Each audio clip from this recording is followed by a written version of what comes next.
Jati Sudha Vandeham Shri Guru Shri Yutabadakmanam Shri Gurum Vaishnavamshra Shri Rupam Sagrajatam Sahagana Raghunathanvitam Tam Sajivam Sadvaitam Savadutam Parijana Sahitam Krishna Chaitanya Devam Shri Radha Krishna Padan Sahagana Lalita Shri Vishakhanvitamscha Nama Om Vishnupadaya Krishna Prishtaya Bhutale Srimate Bhaktivedanta Swami Namini Namaste Saraswati Devi Gauravani Pracharini Nirvishesha Shunnivari Paschatyadesh Tarini Namo Mahavadanyaya Krishna Prema Pradayate Krishnaya Krishna Chaitanya Namini Gauritse Namaha He Krishna Karuna Sindhu Dinabandhu Jagatpate Gopesha Gopika Kanta Radha Kanta Namostute Tapta Kanchana Gaurangi Radhe Vrindavaneshwari Vrishabhanu Devi Pranamami Haripriye Vancha Kalpataruvasya Kripa Sindhubheva Cha Patitanam Pavanebhyo Vaishnavibhyo Namo Namaha Jaya Sri Krishna Chaitanya Prabhu Nityananda Shri Advaita Gadadhar Shri Vasari Gaura Bhaktivinoda Hare Krishna Krishna Krishna Hare Hare Hare Rama Rama Rama Hare Hare.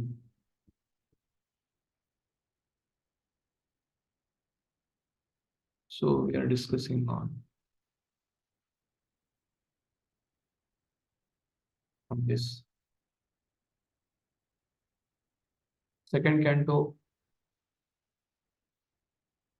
8th chapter, because Brahmaji asked Narad Muni at the end of 6th chapter to describe the different incarnations. So that is a link for the 7th chapter.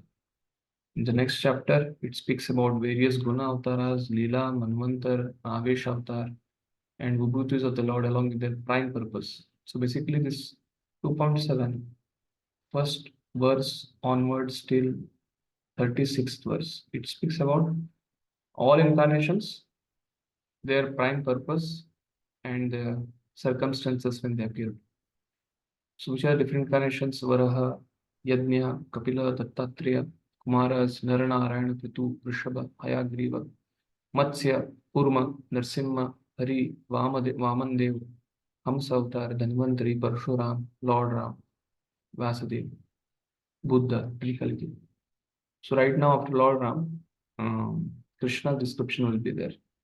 So these are the pastimes which will be described. Damodar Leela, Ukkal Bandhan Leela will be there. Saptashur, Kaliya, Adaman during the forest fire, and Lord Mother Yashoda being binding Lord Krishna. At the end of this chapter, we'll be covering this chapter today. So Brahma says to Narada, some of the incarnations have personally witnessed, and some of the incarnations will come in the future. So, but the incarnations of Lord are unlimited. Even Antashesh cannot, with his foods, unlimited foods, cannot describe through his mouth different pastimes of the Lord.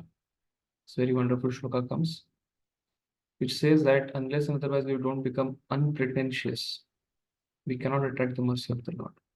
And without that, we can't understand Krishna. And without understanding Krishna, Janma Karma Chemi Divya, one cannot cross the ocean of birth and death. And who are the personalities who are unpretentious? Prahlad, Swayamamanu, his family, Anga, father of Vena, Prachinabari, Dhruva, Aila, is Pururava, Muchukunda, Janaka, and many others. And the glorious qualification of getting trained under a pure devotee, that will come in the end of this section. Devai Vidanti Tarantich Deva Maya Stri Suna Huna Shabarapi Papa Jiva Yad Adbhuta Krama Parayana Shila Shikshas Triya Jana Pikim Ushutadahani. So for those who can be trained under some Vaishnava, for them, irrespective of caste, creed, varna, ashram, they can be qualified to understand Lord. Then the later on this section concludes with Brahman realization, then super soul realization, then Bhakti. For Bhakti, One realized Bhagavan feature, and one who achieves perfection in Jnana and Yoga, Bhunam Janmanam Ante, he can come to the platform, Bhagavan.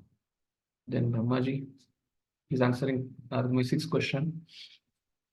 He instructs Narad Muni that everything in this universe, material cause, efficient cause, is Lord Himself. And He performs. It's not that He has created the material world and just left everything. He appears time to time to attract the living entities who are rebellious souls. So Brahmaji tells that Bhagavatam is a collection of vibhutis of the Lord. What should be the mood of the hearer and speaker? Explain it such a way that gives rise to bhakti. And then at the end, people generally jump to the. Sometimes they read Bhagavatam as storyline. People read only the pastimes of the Lord without touching the philosophy. But Brahmaji says the importance of understanding creation pastimes. The creation is also pastime. So Srishti Leela is also one of the section of Bhagavatam which can purify the Jivatma in the conditioned state. So for a devotee who is practicing Krishna consciousness, the creation pastime as well as Krishna's 10th cantos pastimes, both are similar because both have the potency to purify his heart. Especially the creation pastimes have a lot of potency to purify the heart because some of the sections of Bhagavatam, it openly discusses many intimate details.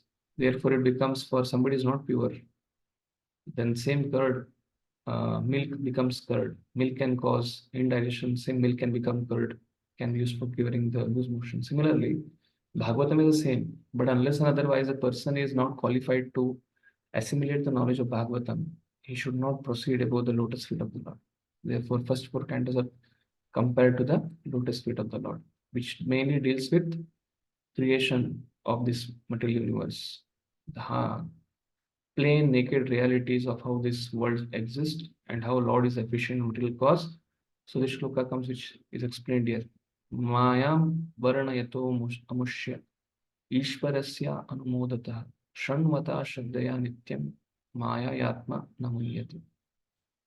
So Lord says in Bhagavad Gita that whoever surrenders to me, he can easily cross over Maya. Maamipayevahi prapadyante maya mitam tarantiti. But how to surrender to the Lord? We can surrender to the Lord when we see in each and every act of this world, whenever we are breathing, the air, water we are drinking, food we are eating, the land where we are sleeping, the shelter, our flats, all these elements, basically 24 elements are coming from the Lord. When one can see that hand of the Lord in this whole universe, then he will not utilize it for his exploitation and enjoyment. Then he can easily rise above Maya. And then further, the next chapter begins. This section of 6 question ends. Then Parikshit inspires Sukadeva Goswami to speak. And again, Parikshit Maharaj is going to ask some questions in 8th chapter again. So we'll continue. We have completed section till Lord Ram. We'll continue with the section of Lord Krishna's pastimes. 2.7.26. भूमे सुरेतरवरुता विमारदित्तया क्लेशा वयाय कलयासीत कृष्णक्लेशा जातः करिष्यति जनानुपलक्ष्य मार्गा कर्माणि चात्ममहिमोपनिबन्धनानि. So already we have discussed to some extent shloka. I'll just touch some important points of this and then we'll proceed. Sita Krishna Keshaha. So basically, when Krishna was 5 years old, he was just born, or when he killed Putana when he was just some days old, or when he kicked Sattasur, he was some months old. At every junction, when he instructed Bhagavad Gita, he was 125 years old. But what is the difference between Lord and the living entity? He is Lord's appearance and activities are divine. Janma karma cha me divyam. That divyata. Therefore, 4.8 Bhagavad Gita speaks about his appearance and activities are divine. But the appearance and activities of the Jivatma are not divine. Therefore, Prabhupada says, one cannot call anybody's birthday event or Tithi as Jayanti. But most of the time we see some person does some Herculean task, some noble cause he has done contribution for the world. People coin his date of birth as Jayanti. But that is not so. Why? Prabhupada writes here that there is a difference. It's not just by coining the word Jayanti, a person becomes eternal. One has to qualify by his acts also and his birth also. But Lord's birth and activities are divine. So Prabhupada says here, there are specific symptoms, and out of many, many such symptoms, one symptom is mentioned here in this verse. The Lord is Shita Krishna Kesha, or one who is observed always with beautiful black hair. Both Lord Krishna and Lord Baldev have such hair on their heads. And thus, even in advanced stage, they appeared like young boys, 16 years old. That is particular symptom of the personality of Godhead. Somebody may say, okay, somebody may nowadays in Kali Yuga put some Godrej hair dry. Even if he becomes 100 years old, he can make it black. But this is not just the only symptom. Prabhupada goes to say that not only is the hair black, it doesn't mean that somebody may have a question. Only somebody can dye it also. But not just hair is black means the whole body is youthful. So therefore, Prabhupada continues. Although Lord is the oldest personality among all living entities, he always looks like a new youthful boy. That is a characteristic of spiritual body. The material body is symptomized by birth, death, old age, and disease. But the spiritual body is conspicuous by the absence of those symptoms. When birth, old age, disease, death is not there for spiritual body. Conspicuous means present by being absent. So living entities who reside in Vaikuntha are eternal, are in eternal life and bliss, have the same type of spiritual body. So example is one of Vishnu Duttas who come to deliver Ajamil. They also were very youthful.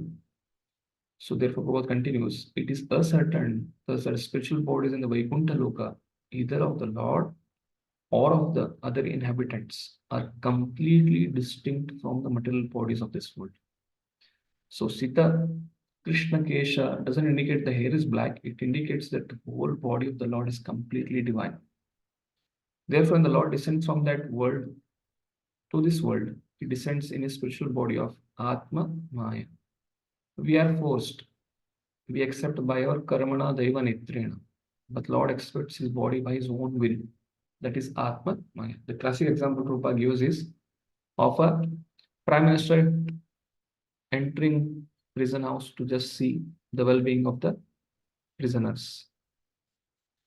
So Prabhupada concludes at the end. Question is why the Lord who is omnipotent? Omnipotent means Lord can do anything with any of his limbs. With time, place, circumstance doesn't affect Lord. So comes here to diminish the burden created upon the world by the unscrupulous king. If Lord is omnipotent, he can easily just kill by his time factor. Why he appears? Certainly the Lord does not need to come here personally for such purposes. But actually, he descends to exhibit his transcendental activities in order to encourage his pure devotees. Basically, Lord wants to show his six opulences and attract the Jivatmas who are his eternal servants. Because the whole material world is created. It's like universe or cosmic manifestation. It's a university. And what is the classroom? Jnana Yoga, Karma Yoga, Karma Yoga, Jnana Yoga, Ashtanga Yoga, and Bhakti Yoga. These are the classrooms. So basically, step by step by step by step, Lord wants to attract the living entities to his eternal home, sweet home. Therefore, he comes to exhibit his supernatural activities by which the Jivatma can get attracted. And therefore, he says in Bhagavad Gita, such Jivatmas are like Mahatmas who take pleasure in chanting of the activities of the Lord.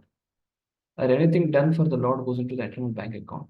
Therefore, Lord appears himself not to kill the demons, but to preach Krishna consciousness. attract the living entities, make them devotees, and take them back to Godhead. And the pinnacle of that incarnation we can see in the pastime of Lord Chaitanya Mahaprabhu is Krishna himself, but is appearing as his devotee and is renouncing his Lakshmi, his wife who's as good as Lakshmi, and taking sannyas. So teach Krishna consciousness to people. So therefore, this is the prime subject matter for his appearance, so that to attract the living entities. So from the section 27 to uh, till mostly 36, what we are going to discuss is uh, appearance of Lord Krishna.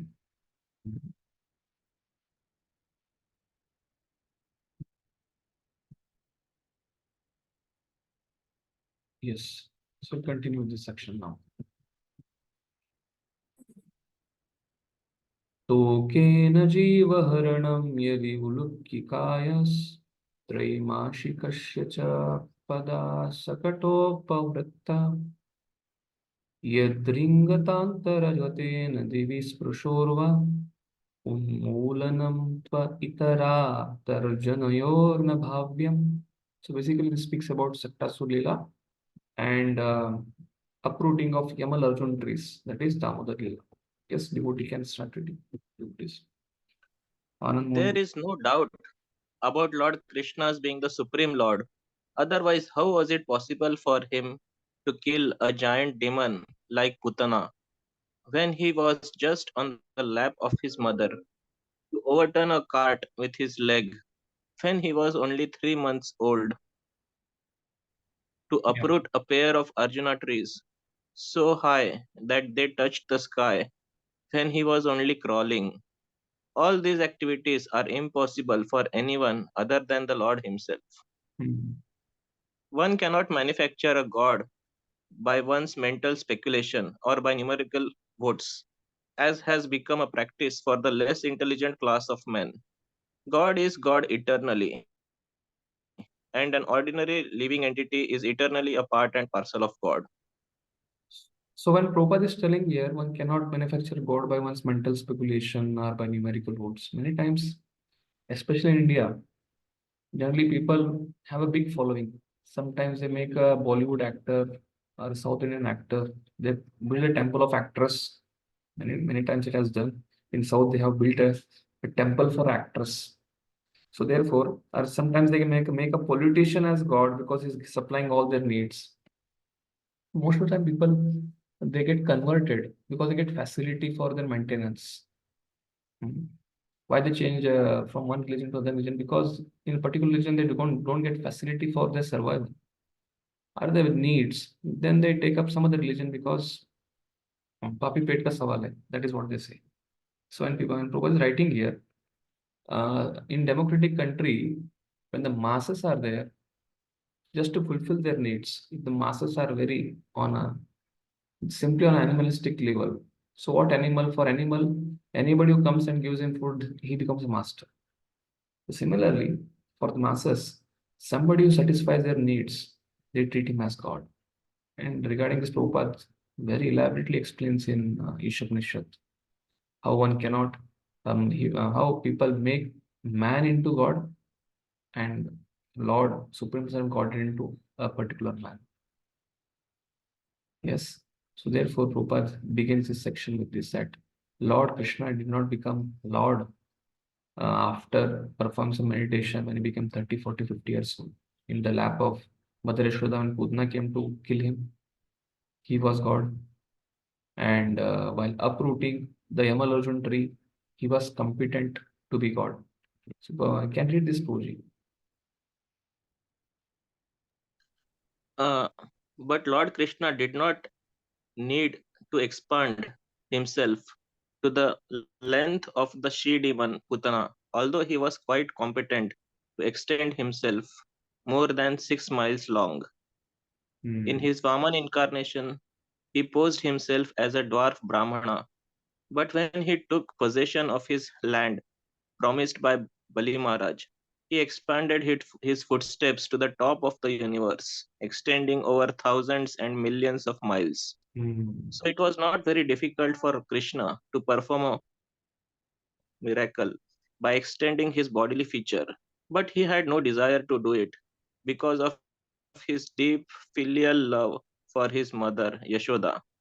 If Yashoda had been seen Krishna in her lap extending 6 miles to cope with the she demon Putana, then the natural filial love of Yashoda would have been hurt, because in that way Yashoda would have come to know that her so called son Krishna was God himself. And with the knowledge of Godhead of Krishna, Yashoda Mai would have lost the temper of her love for Krishna as a natural mother. But as far as Lord Krishna is concerned, he is God always, either as a child on the lap of his mother or as the coverer of the universe, Vamandev. He does not require to become God by undergoing several penances, although some men think of becoming God in that way. By undergoing several austerities and penances, one cannot become one or equal with God, but one can attain most of the godly qualities. Yes. Prabhupada continues that he was sleeping during the name giving ceremony and he kicked the cart Saktasur. Then he uprooted the Yamal Arjun trees because Krishna was very naughty.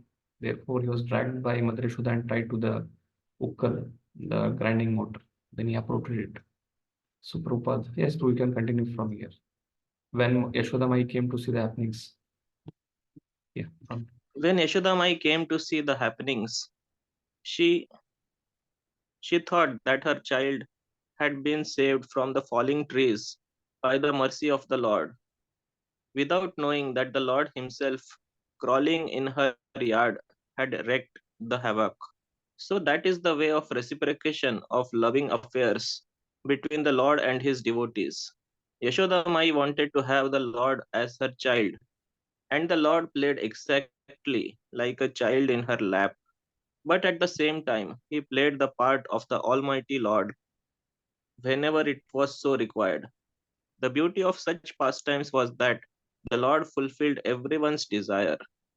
In the case of felling the gigantic Arjuna trees, the Lord's mission was to deliver the two sons of Kuvera, who were condemned to become trees by the curse of Narad, as well as to play like a crawling child in the yard of Yashoda, who took transcendental pleasure in seeing such activities of the Lord in the very yard of her home. The Lord in any condition is Lord of the universe, and he can act as such in any form, gigantic or small, as he likes. Hmm. So this verse especially speaks about Lord doesn't has to undergo severe austerities, but he is manufacturing by his own will, sweet will. He is Lord. He doesn't has to become eligible to become God. यद्वै व्रजे व्रजपसान् विशतो यपीतान् पालांस्त्व अजीवयादनुग्रहदृष्टिवृष्ट्या तच्चूडयेति विशीवीर्यविलोलजीवम् उच्चातायिषत् उच्चातायिष्यत् उरुगं विहरन् प्रदीन्याम्. Translation. Then also, when the cowherd boys and their animals drank the poisoned water of the river Yamuna, and after the Lord, in his childhood, revived them by his merciful glance, just to purify the water of the river Yamuna, he jumped into it as if playing and chastised the venomous Kalia snake, which was lurking there, its tongue emitting waves of poison. Who can perform such Herculean task but the Supreme Lord? Speaks about Kaliya Lila, and after that they became tired and they slept on the bank of Yamuna. In the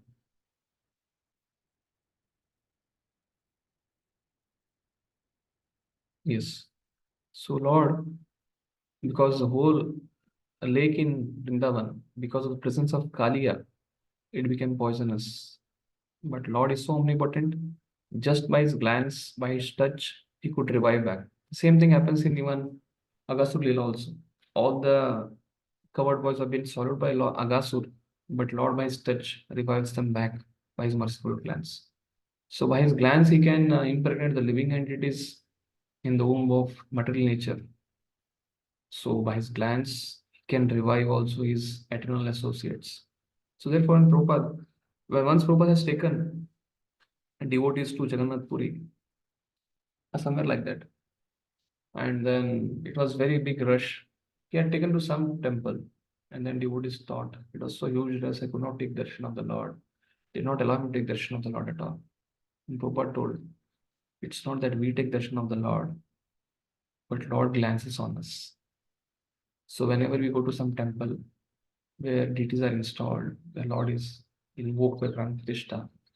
So when we go and take his darshan, yes, we go to take his darshan, not to see what kind of dress he's wearing, not to enjoy what kind of jewelry he's wearing, but just so that he can glance upon us. Because if his glance falls on us, like this, associates of the Lord are being revived from the poison of Yamuna river. They are almost on the verge of death, or you can say they have gone coma. Just by the glance of the Lord, they are revived from that kind of existence, uh, precarious existence. Similarly, when a Jivatma goes in front of the deity, by the glance of the deity, whatever precarious condition he is in, one by the glance of the Lord, to the degree is unpretentious, he can come out of it. So Prabhupada, here Sudhya Goswami is telling, who can perform such Herculean tasks but the Supreme Lord? Just by glance. Like Lord Ramchandra is going to ocean, just by his glance, the whole ocean is getting boiled up. And just by a glance, Mahavishnu is impregnating the living entities into the material body. And just by the glance, Lord Krishna is reviving all his associates. So therefore, each and every activity of Lord is Madhuram. The next shloka. तत्कर्म दिव्यमिव निश्चयाना दावाग्निशुचीवने परिधाव्यमाने पुण्यस्य तीव्रशमतो वशितन्तकालं निद्रेपिदापि सबलो अनादिगम्य वीर्य. So this speaks about this shloka speaks about the forest fire. How both of them, they were tired and then they're sleeping, then suddenly there was forest fire. And Krishna devoured that forest fire. Yes, next devotee. On the very night of the day of the chastisement of the Kaliya snakes, when the inhabitants of Braj Bhumi were sleeping carefreely, there was a forest fire ablaze due to dry leaves, and it appeared that all the inhabitants were sure to meet their death. But the Lord, along with Balram, saved them simply by closing his eyes. Such are the superhuman activities of the Lord. Yes. So Lord Krishna told them, all of them, just close your eyes. Because Lord didn't wanted to bring that Aishwarya. Gaurav Maharaj writes in his book, Embankment of Separation, this Vaikuntha is filled with Aishwarya. And Mathura is filled with, okay, Krishna becomes in Vatsalya Ras, higher than Vaikuntha. But still, the prema is covered by the greatness of the Lord. The Lord is like a big king there. But in Vrindavan, Lord is like a simple covered boy. And there is no amount of any Aishwarya, no kingship, anything. Therefore, Lord asked all the covered boys to close his eyes. And he then, so that they will not see him during the forest fire. But basically, Lord just drank or sucked the forest fire in front of their eyes. But their eyes were closed. Yes, bro, can read. Although in this verse the Lord's activities has been described as superhuman, it should be noted that the Lord's activities are always superhuman, and that distinguishes him from the ordinary living being. Uprooting a gigantic banyan or Arjuna tree and extinguishing a blazing forest fire simply by closing one's eyes are certainly impossible by any kind of human endeavor. But not only are these activities amazing to hear, but in fact all other activities of the Lord, whatever he may do, are all superhumans, as confirmed in the Bhagavad Gita 4.9. Whoever knows the superhuman activities of the Lord due to their very transcendental nature becomes eligible to enter the kingdom of Krishna. And as such, after quitting this present material body, the knower of the transcendental activities of the Lord goes back home, back to Godhead.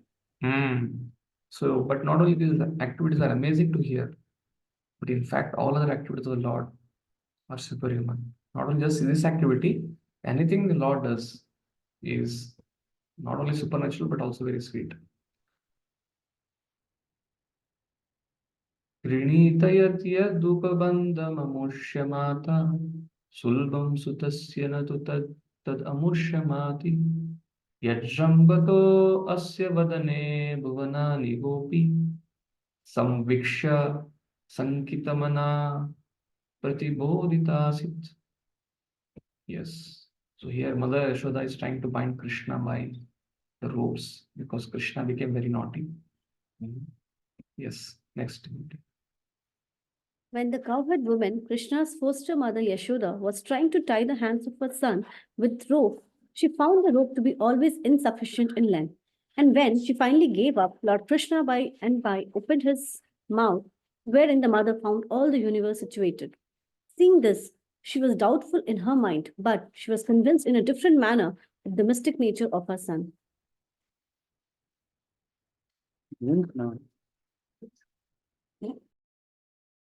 Mother Yashoda binding Krishna.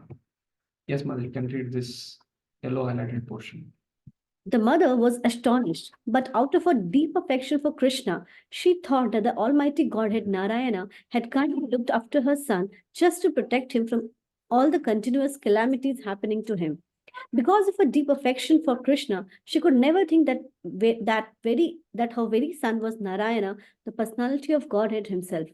That is the action of Yogamaya, the internal potency of Supreme Lord, which acts to perfect all the pastimes of the Lord with his different types of devotees. Who could play such wonders without being God? So this is how Lord's Yogamaya orchestrates. So Prabhupada begins with Lord Krishna as a naughty child disturbed his mother Yashoda. And she wanted to punish him. And therefore the whole orchestration was done by Yogamaya. Nandam cha mokshyati bayad varunasya pashad gopan vileshu pihitan maya sunanocha ani apraptam nishishayanam atishramena lokam vikuntam upa krishyati gokulam sma. This word ati shramena is very important. Yes. So this verse specifically speaks about Nanda Maharaj and all the covered boys, girls, their mother, father, everybody on the bank of Akrura Ghat, Krishna showed to all the Vrajvasis eternal kingdom of spiritual world. And then he transported them to that place after this birth. And this verse speaks about Vrajvasis were so much working hard day and night. If you still go to Vrindavan, all the Vrajvasis, their only business is they get up in the morning, they feed the cows with the fodder, then milk them, then go to tend the cows. Some of them are farming. So farmers, Vaishyas and farming is not such an easy job. If you have seen a family in a village or community of village people are farmers taking up Krishna consciousness, it's very difficult to predict when is the time for them to chant Hare Krishna. Morning they get up, they have to heat the water with food. Then after that they have to clean the whole place with brooms. Then they have to go and feed the cows, feed water to the cows.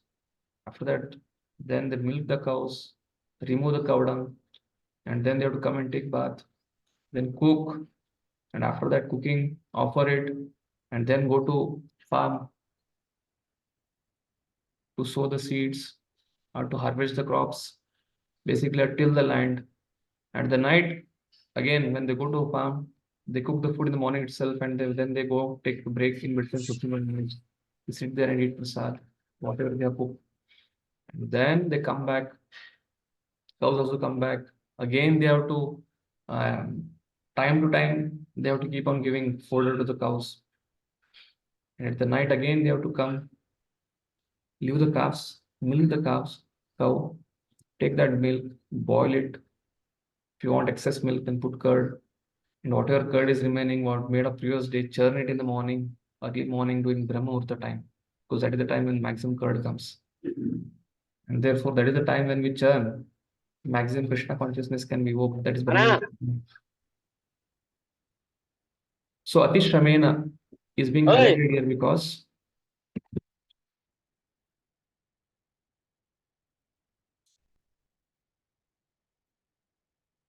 they didn't have time, like all of us, to sit and chant 16 rounds, to read Prabhupada books. But still, Krishna showered his mercy upon them by giving them darshan of Vikunta, Upaneshu Gokulam Sma. Yes, next devotee can read this translation.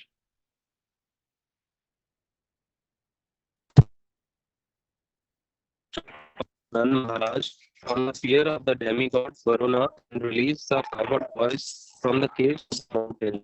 For they were placed there by the son of Maya, also to the inhabitants of Vrindavan, who were busy working during the daytime and sleeping soundly at night because of their hard labor in the day. Lord Krishna awarded promotion to the highest grade in the spiritual sky. All these acts are transcendental and certainly true with the ordering of his Godhead. Yes. So what Krishna did is also to inhabitants of Vrindavan. First person speaks about Nanda Maharaj being liberated from Varuna. And second Leela is being mentioned here is to the inhabitants of Vrindavan who are working during the daytime and sleeping soundly at the night because of their hard labor in the day. Lord Krishna awarded promotion to the highest planet in the spiritual sky. All these acts are transcendental and certainly true without any doubt of his Godhead. So here, Prabhupada speaks about Nanda Maharaj being kidnapped or hijacked by Varuna Dev. As such, no material rules and regulations apply on the eternal associates. But why Varuna arrested Nanda Maharaj? Prabhupada writes in the yellow highlighted. Why? Because actually there was no arrest of Nanda Maharaj by Varuna. Because the inhabitants of Vrindavan were always engaged in thinking of Krishna in constant meditation. So, Sarva, basically all the rules and regulations, Rupa Samisi and Bhaktivedanta Sindhu, Sarva Veda Nishedascha, is to remember Krishna always. So, Brajvasis are always remembering Krishna. So, where the chance of breaking any rule and regulation of the Lord. But they're always in Samadhi. But Varuna wanted to take darshan of Lord Krishna, and therefore he had taken on the behest or on the condition that Nanda Maharaj was taking bath in a different time. Just to take darshan of Lord Krishna, he had kidnapped him or taken him to the Varuna Lokaha. The Prabhupada writes, they had no fear of miseries of material existence. As Krishna says, that somebody who surrenders to him in transcendental love frees one from the miseries inflicted by the laws of material nature. मामेव वे प्रतिपद्यन्ते मायामेतां तरन्ति ते सर्वधर्मान् परित्यज्य मामेकं शरणं व्रज अहं तं सर्वभूभ्यो मोक्षयिष्यामि मा शुचः. So Krishna says like that. Therefore, it is clearly mentioned that the inhabitants of Vrindavan were extensively busy in the hard labor of their day's work. And due to the day's hard labor, they were, as I told, the whole schedule of the village people, or for that matter of the Brajvasis. They were engaged in sound sleep at night. Somebody is so much engaged, he has no time for day sleep, he has no time for only once they'll cook in the morning, 9 o'clock, and take back everything for the afternoon also. And once they come back, and milking cow requires so much stamina. Taking care of one cow, the whole existence goes of a person. So they had 9 lakh cows with all the associates taking care of them. It is really tiresome job. But factually, they were engaged in the highest spiritual activities only. So Prabhupada says, daytime they have to work hard, and the night they used to have sound sleep. There's many times nowadays, modern day people, they have to take medicines for sleeping, pills for sleeping. So much they become hyper because of whatever problem. But the Vrajvasis used to work so hard day and in the day that in the night, as soon as they sit or lie down, they used to sleep. Now, where is the time for them to chant 16 rounds, read Maharama and Mahabharata? or Bhagavad Gita, Bhagavatam, or do some Bhakti Shastri, Bhakti Yoga course. So practically they had very little time to devote to meditation or to the other paraphernalia of spiritual activities. So quote unquote, what I told, everything comes under this, the opulence which we have in Kali Yuga now. But factually, they were engaged the highest spiritual activities only. Why? They were absorbed in remembrance of Krishna, their eternal associates. And somebody may say they are eternal associates, but how they could enter the Vrindavan pastimes? Because in the previous lives, they have done Shravanam, Kirtanam, Vishnu Smaranam, Archanam, Vandanam, Dasyam, Sakyam, Atma Nivedanam. This hint comes when Krishna is sitting with covered boys and eating the one bhojan. And that time, Parikshit Maharaj asked to Sukadeva Goswami, Kita Kimma Punja. Basically, what is that pious activities that these covered boys have done? They are sitting with the absolute truth and they are eating from his plate. The only pious activity they have done is they have become experts in Shravanam, Kirtanam, and all the Nagita Bhakti, and therefore they have been given the chance of becoming apprentice in Vrajbhumi, in this Bombay Vrindavan. And after finishing the apprentice in this Bombay Vrindavana, the next life, taking birth from the womb of a gopi, they whatever little bit is remaining, they'll get purified, and after leaving this body in Vrindavan, they'll be transported to Golok Vrindavan, which is the spiritual world. And therefore, that is what is the sequence. Somebody who practices bhakti, Krishna's bhaktas, or they practice Vaidhi Sadhana Bhakti. So Vaidhi Sadhana Bhakti means our mind is not on Krishna, but still we like, we don't like, still we do it because Guru gives Diksha. हाँ 16 माला करना है, 4 नियम का पालन करना है, मंगल आरती attend करना है, भागवतम करना है, पढ़ना है, प्रभुपाद पुस्तक पढ़ना है, ठीक है, we take it as okay, we like, we don't like, we keep on doing it. But at some point of time, like a small child, he doesn't like eating rice. Small child for that matter, first 1, 2, 3 years, he doesn't like to eat anything which is cooked. And grandmother, mother, relatives are simply, putting spoon, they're carrying a bowl, and they're taking a spoon and running by that child. And they may catch him also and try to feed him. But after feeding him also, the whole food what he's eating he spills out. Unless and otherwise it is very tasty, which he likes. But the same child, when he becomes 15 years old, 20 years old, and he goes away from the home, the same food he is disliking. But when he goes to study outside somewhere, when he's eating outside food, hostel food, but when he comes back to the home, he comes and tells mother, घर का जैसा खाना खाने में नहीं मिलता. The same boy. What has happened? By the follow-up of his parents, grandparents, they have fed him. At one point of time, he likes the same food which is in his home. A similar example, Bhakti Ashra Vaishnava Maharaj gives that Vaidhi Sadhana Bhakti is like that. The chanting of holy names, to some extent, Kirtan we may like, reading Bhagavatam, reading section of Bhagavatam which are so philosophical, reading over Prabhupada purports. We may spill it out, or we may just, okay, for formality, may just sit and try to do some other things parallelly. But at some point of time,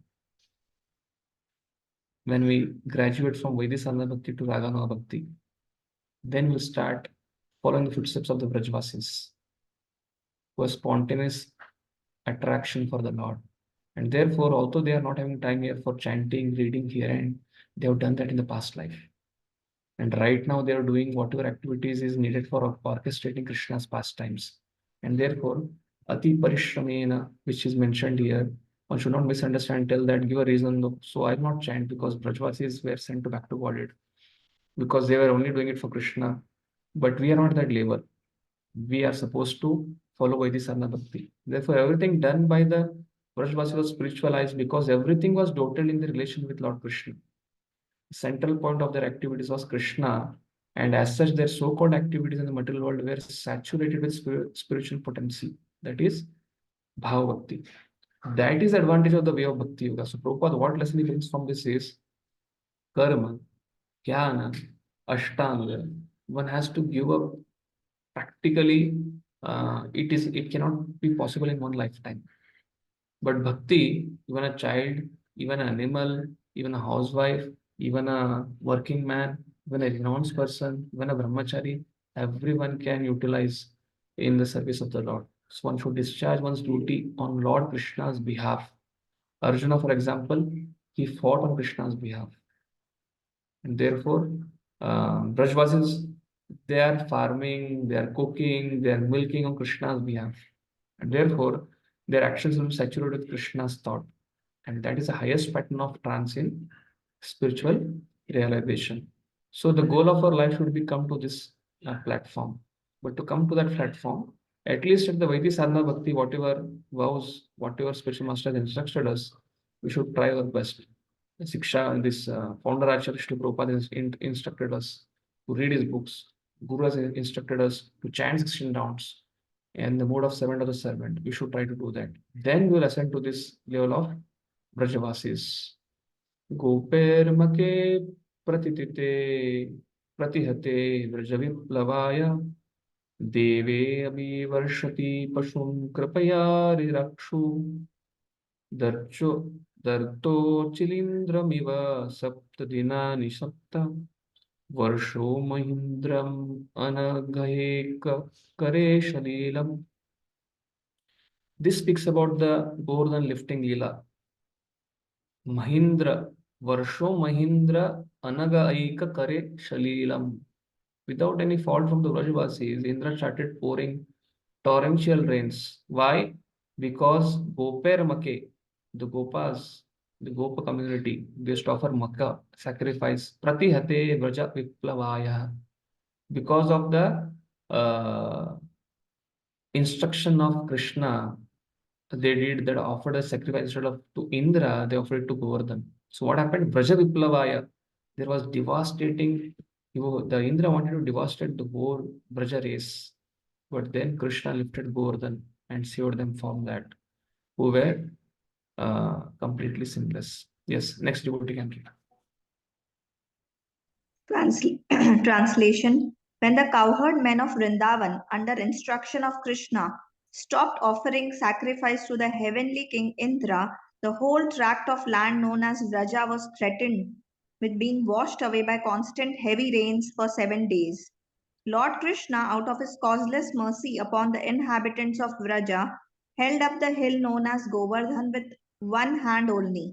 Although he was only 7 years old, he did this to protect the animals from the onslaught of water. So what Prabhupada writes is generally children like to play with mushroom. They call it fox umbrella. So Krishna lifted. Mata, you can read some of this highlighted portion last. The heavenly king who had been denied sacrificial offerings by the inhabitants of Vrajabhumi. Factually, there is no need of offering sacrifices to the demigods for their services if one is engaged in the service of Supreme Lord. Sacrifices recommended in the Vedic literature for satisfaction of demigods are a sort of inducement to the sacrificers to realize the existence of higher authorities. The demigods are engaged by the Lord as controlling deities of material affairs. And according to Bhagavad Gita, when a demigod is worshipped, the process is accepted as the indirect method for worshipping the Supreme Lord. Yes. So therefore, avidhi purvakam. So Prabhupada writes, but competent as a Lord. So Prabhupada, what he's trying to bring out is, actually worship of Indra is avidhi purvakam. Because Vrajavasis, they have gone through this karma kanda, upasana kanda, jnana, ashtanga, they have gone to bhakti, Vaidhi sadhana bhakti, raganga bhakti. Now they have been placed in as an apprentice for the Brajbhumi so that they can ascend to Goloka. And now Indra is expecting that again they should come back to karma. How is it possible? That's not possible. Therefore, by this pastime, Krishna is teaching that for any of his devotees who worships Lord Vishnu wholeheartedly, there is no need of surrendering to any demigod. And Prabhupada writes, although Indra wanted to, by Samvartaka, devastate all the Brajbhumi, but Krishna was competent. Yes, Mother, you can read from here. But competent, yes. But competent as the Lord was, he saved the inhabitants and animals of Vrajabhumi by his personal energy and proved definitely that anyone directly engaged as a devotee of Supreme Lord need not satisfy any other demigods, however great, even to the level of Brahma or Shiva. Thus, this incident definitely proved without a doubt that Lord Krishna is the personality of Godhead and that he was so in all circumstances, as a child on the lap of his mother, as a boy 7 years old, and as an old man of 125 years of age. So Prabhupada concludes, in none of these cases, he is ever on the level of an ordinary man. These are particular features of the transcendental body of the Lord. Next shloka. Kridanvane nishinishakararashmigauriyam Rashonmukha kalpadayata Udipita smararujam vrajabridvaduna Haratur Shirodananugasya. So basically, this speaks about the Sharad Purnima pastime when Shankachuda came to disturb. So Krishna completely uprooted his head by just using his hand as a sword. Yes. Next devotee. Hare Krishna. When the Lord was engaged in his pastimes of rasa dance in the forest of Vrindavan and living the sexual desires of the wives of inhabitants of Vrindavan by sweet and melodious songs, a demon of name Shankachuda, a rich follower of a treasurer of heaven, Kuvera, kidnapped the damsel, and the Lord severed its head from its trunk. Basically, Lord just cut his head. Severed, matlab, just he touched it and his head was separated from his body. Yes, Prabhu, continue this yellow handed portion. We should carefully note that the statement described herein are the statements of Brahmaji to the Narada, and he was speaking to the Narada of the events that would happen in future during the advent of Lord Krishna. The pastimes of the Lord are known to the experts who are able to see the past, present, and future, and the Brahmaji, being one of them, foretold what would happen in future. Yes. So, not only this pastime, because in this verse, the present tense is coming, future tense is coming. Kridan Varanishi Nishakara Rashmi Gauryam. Hartur Harasya Shiro Dananu Danangasya. So here, Brahma is telling that this pastime will happen in the future. Not only this pastime, all these leelas, because this is at the beginning of all these leelas. Narada is asking this question to Brahmaji before the Bhagavatam was spoken. So there, Brahmaji is telling in the future to come. All these incarnations are going to come in the future. That is the timeline. Therefore, Prabhupada is writing, Brahmaji is telling all this because Brahmaji is Trikaladarshi. Narad Muni is Trikaladarshi. Vedavas is Trikaladarshi. And therefore, they have compiled in Bhagavatam which will happen in future yugas also. That is what Prabhupada tries to bring from this incidents. Yes, Prabhu, read the next highlighted portion.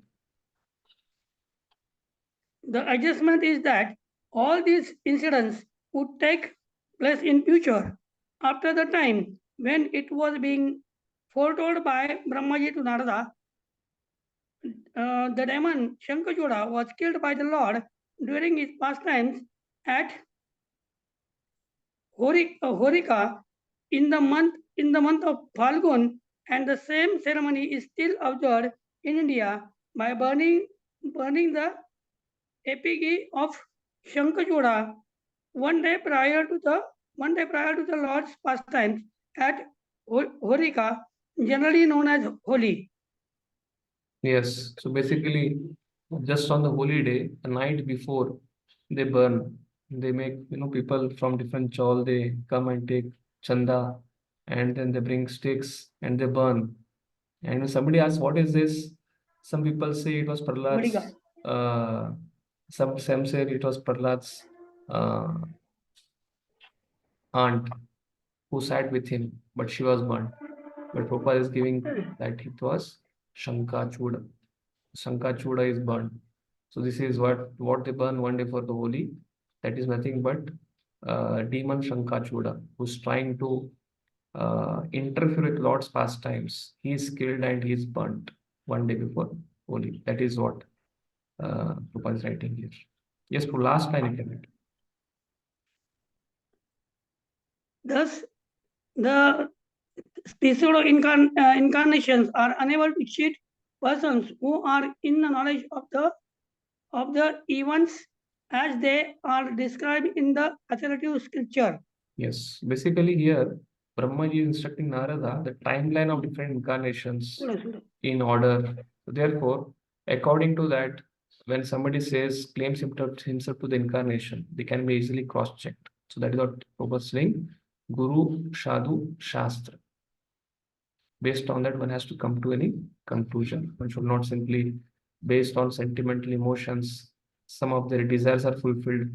Because of that, one should not accept anybody as God, just because of some mystic siddhis. Many times nowadays, what is happening is people have some siddhis to some extent, and somebody has cancer, somebody has different health issues, and if they go to doctor, they have to give some 5 lakh, 10 lakh, but if they go to some person, Baba, and he completely cures, then they make that person as God. This is the precarious condition of the Kali Yuga, but personally, not based on that, based on Shastras. Eche pralamba karadar dura keshi arishta maleva kamsa yavana kapi poundrakaya अन्ये च साल्वकुजबल्वलदन्तवक्र शक्तोक्षा सम्बरविधूरतरुक्मिमुख्या एवा समिति सलिना आतचापा काम्भोजमत्स्य पुरुषं कैकायतया यस्यन्ति अदर्शनम् अलम् बलपार्थ Bhima Vyajevayena harina nilayam tadiyam. The first verse speaks about the demons killed by Krishna in his presence as Lord appears on this world. And the second speaks about their assembling in the Kurukshetra battle and with the help of Arjuna and others killing them. So this speaks about these two pastimes. Yes, next devotee can read. All demonic personalities like Pralamba, Denuka, Baka, Kesi, Arista, Chanuga, Mustika, Kuvalia, Pida, Elephant, Kamsa, Kalyavana, Narkasura, and Poundaka, great marshals like Salva, Mida, Monkey, and Balvana, Dantavakra, the 7 bulls, Sambara, Vidurata, and Rukmi, as also great warriors like Kamboja, Matsya, Kuru, Sanjaya, and Kaikaya, would all fight virtuously either with the Lord Hari directly or with him under his names of Baldeva, Arjuna, Demon, etc. And the demons thus being killed would attain either the impersonal Brahma Jyoti or his personal abode in the Vaikuntha planet.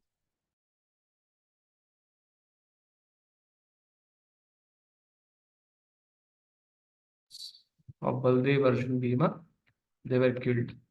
And those who were killed, one Shri Goswami tells in his comments on his Srimad Bhagavatam commentary that except Lord Krishna, all the different incarnations who kill the demonic forces, they become liberated, but they don't get the liberation of ascending to the spiritual world. But only when they are killed by the Supreme Personality of Godhead, Krishna, those fortunate souls, Parthasta Purta Padma Purasya. So this will come in the 3rd canto, 1st chapter, where Vidura is describing to Maitreya that how this Krishna and Arjuna, just by Krishna, Arjuna is to deliver the arrows, and Krishna has to glance at them. And just by that, if Krishna's presence can make everything happen, all of the party on the side of the Kauravas, Pandavas, all soldiers who died, all of them went back to God. Therefore, this is special, one of the quality which only applies to Lord Krishna, but not to any of the incarnations. Others can liberate them, but they cannot send them to Vaikuntha, or they can't give them, send them to the spiritual world.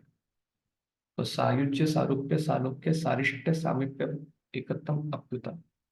So this four kind of liberations, the fifth is Sayujya Mukti. So they get the mukti of being liberated. But this going to the personal planet of the Lord, any of this only can be given by Lord Krishna. That is what Jiva Goswami mentions in his one of the commentary on 10th canto of Bhagavatam. Yes, we can read this last part too. Yellow highlighted. Those who recognize the Lord would enter Vaikuntha, and those who estimated the Lord as only a powerful being would attain salvation by merging into the spiritual existence of the impersonal Brahmajyoti of the Lord. But every one of them would get released from material existence. Since such is the benefit of those who played with the Lord inimically, one can imagine what would be the position of those who devotedly serve the Lord in a transcendental relationship with Him. Yeah. So regarding this, there are two pastimes. Putana, she demon, she came to kill Lord Krishna. But when she came to kill Lord Krishna, she had a motherly affection. And therefore, when Krishna killed her, Krishna saw that one. Aho vakiyam stanakala potam jigam sapayat apyasadvi lebe gatim datri uchitam tatonyam kimva dayalum sharanam vrajamya. So he sees that service, wherever service was involved while somebody came, like even demons come to kill Lord. Lord wanted to experience Veeras. So such personalities who are Jai Vijay, they got liberated and they went back to spiritual world. But there were some could not recognize the Lord, but then they got to merge in the Brahmajyoti. That is what Prabhupada is trying to tell you. So what Prabhupada is trying to bring out then is, if a person is so inimical, he can be given Sahaja Mukti. Or who is inimical with some little service, they can be liberated to the position of Datri under Mother Yashoda. So what to speak of those devotees who are trying to give their most important enjoyment for the higher purpose of pleasing Hari, Guru and Vaishnavas. So what can be the destination of such personalities? This is a very, very hope-giving verse. Kalena milita diyam avamrishyanrinam stokayusham svanigamo vatadurapara avirhitastva anuyugam sahi satyavatyam vedrum vita pasho vibhajishyati sma. Prabhuji, regarding Yes, Prabhu, next. previous verse, Prabhuji, Ah. just there is the name of Arjuna and Bhima. So when demons were killed by them, what was their destiny? Same. That is the shloka I told you. Parthastra Purta Padma Purasya. So basically, Krishna was just present on the battlefield of Kurukshetra. The killing was done by Lord Arjuna himself, and killing was done by Bhima himself. But that Krishna's presence made them liberated from cycle of birth and death. That is what in third canto, first chapter, Vidura is speaking to Maitreya. Thank you. And second thing, Prabhupada is writing in this purport that even if Lord Krishna kills the person here, if you see, it's that causes mercy given to them. But Prabhupada is trying to bring one more point here is that those who recognize the Lord, he is a Lord, would enter Vaikuntha. And those who estimated the Lord as only a powerful being would attain salvation. This is another condition for Krishna's pastimes. This may not be, this is the condition for everyone, especially for Lord Ram, Lord Vishnu. Like devotees, they can recognize the Lord. Janma karma cha me divyam. Evam yo vyatitatvata. So therefore they go back to God. But some of them are not able to recognize the Lord. The demons, they get Sayuja Mukti. But according to Jiva Goswami, somebody is recognizing, somebody is not recognizing, Lord Krishna gives liberation to them. But that liberation thing condition is like Putana. She is getting liberated. She will not be directly interacting with the Lord, but she will be rendering some sacrifice, some service under Mother Yashoda. So therefore, that is the difference. But still, to get a condition, to get the opportunity to go back to what itself is glorious. So that is what Prabhupada is trying to bring the point here. Next verse. So now Krishna's Leelas are description of incarnations are done. Now Vasudev's description comes here, next 3 verses. Vasudev and then further incarnations. Buddha and Kalki. And then 39th verse, Brahma is going to stop the description of, is going to wrap up the description of the incarnations. Who's the next devotee?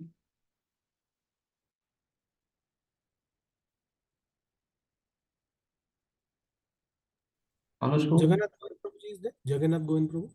Jagannath Govind Prabhu, I think, has disappeared. Oh, okay. I'll read then. Yes. The Lord himself, in his incarnation, as the son of Satyavati, Vyasudev, will consider his compilation of the Vedic literature to be very difficult for the less intelligent persons with short lives.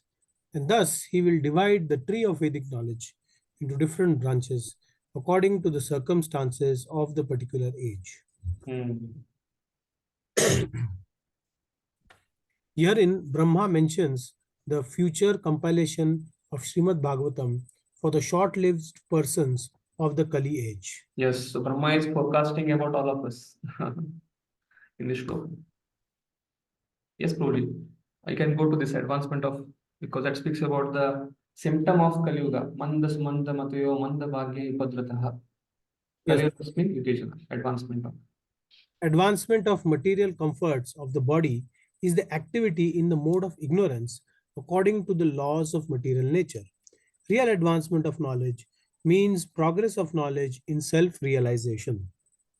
You can continue, but in case of Kali? Yeah.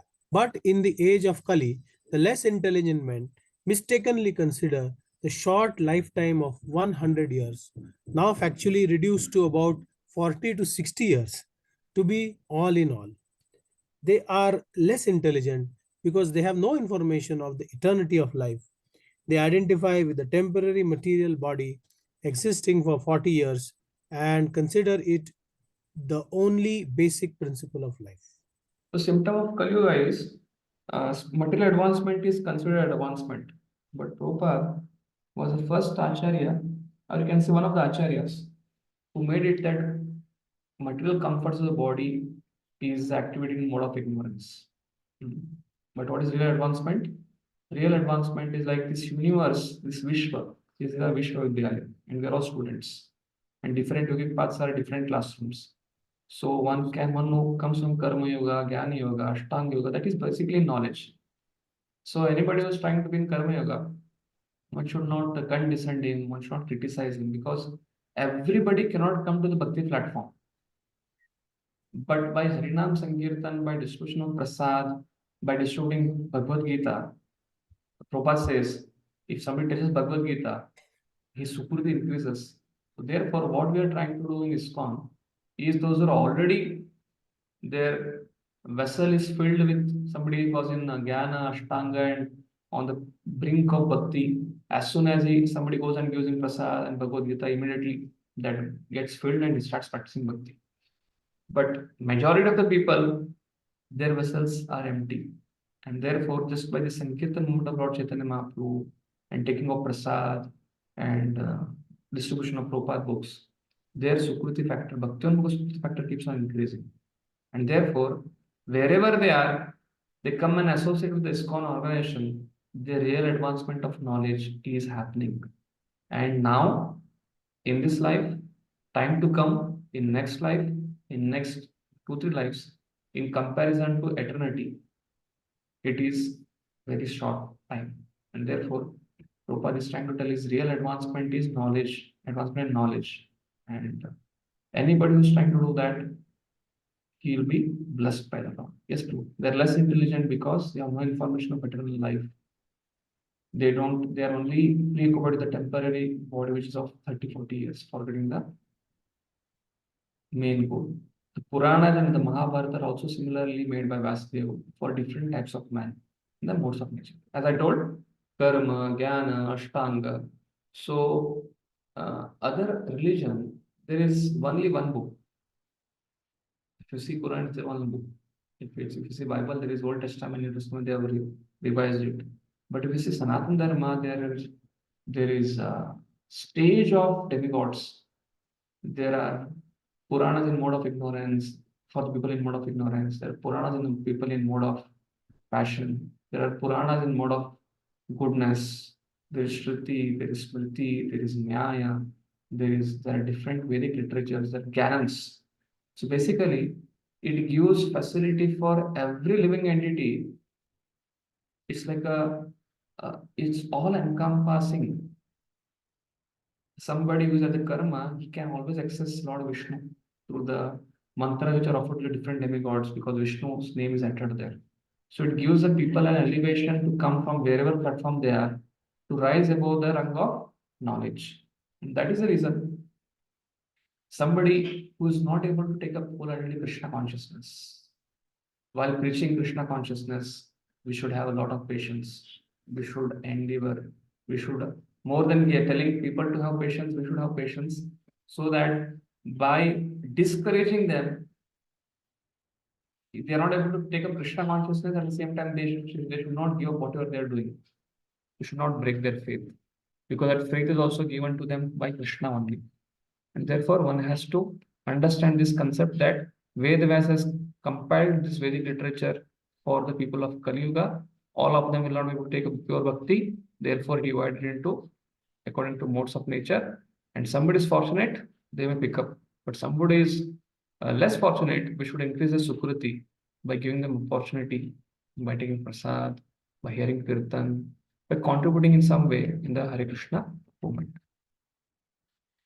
देवद्विषं निगमवर्त्मनि निष्ठिताः पूर्वीर्मयेन विहिताभिरदृश्यतुर्भिः लोकान् वृद्धां मतिविमोहमतिरतिप्रलोभं वेषं विदाय बहु पश्यत औपधर्म्यम्. Now this speaks of Buddha.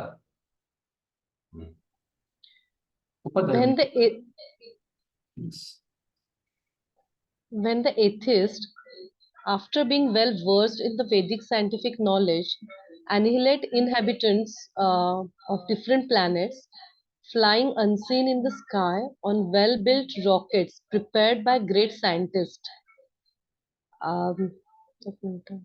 दिख नहीं रहा है bro, जो great scientist,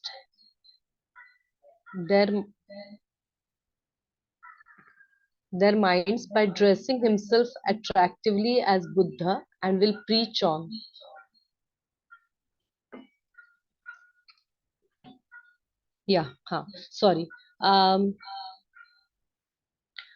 In the sky on well-built rockets prepared by the great scientist Maya, the Lord will bewilder their minds by dressing himself attractively as Buddha and will preach on sub-religious principles. So when somebody hears this description, which Brahma is telling at the dawn of creation, if we have seen Buddha propagating non-violence, what is this pastime which Brahma is telling? Like we see in Deva Brahma, the different kalpas, the different manvantaras.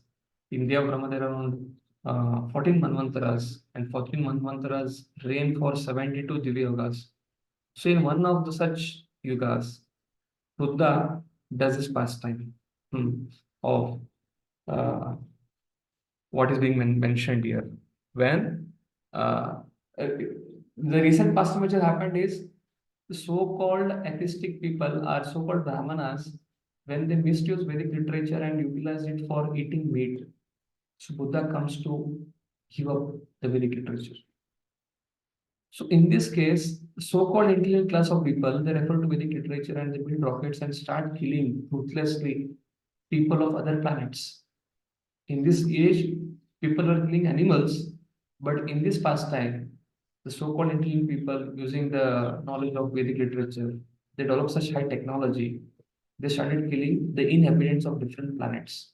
Then Buddha takes a form and speaks us about sub-religious principle, that is apadharmya, which is non-violence. So Jiva Goswami gives a commentary on this, which Prabhupada describes in this yellow highlighted portion. Mata, you are able to read this section, purport? Yes. Yes. This incarnation of Lord Buddha is not the same Buddha incarnation we have in the present history of mankind. According to Srila Jiva Goswami, the Buddha incarnation mentioned in this verse appeared in a different Kali age. In the duration of life of one Manu, there are more than 72 Kali Yugas.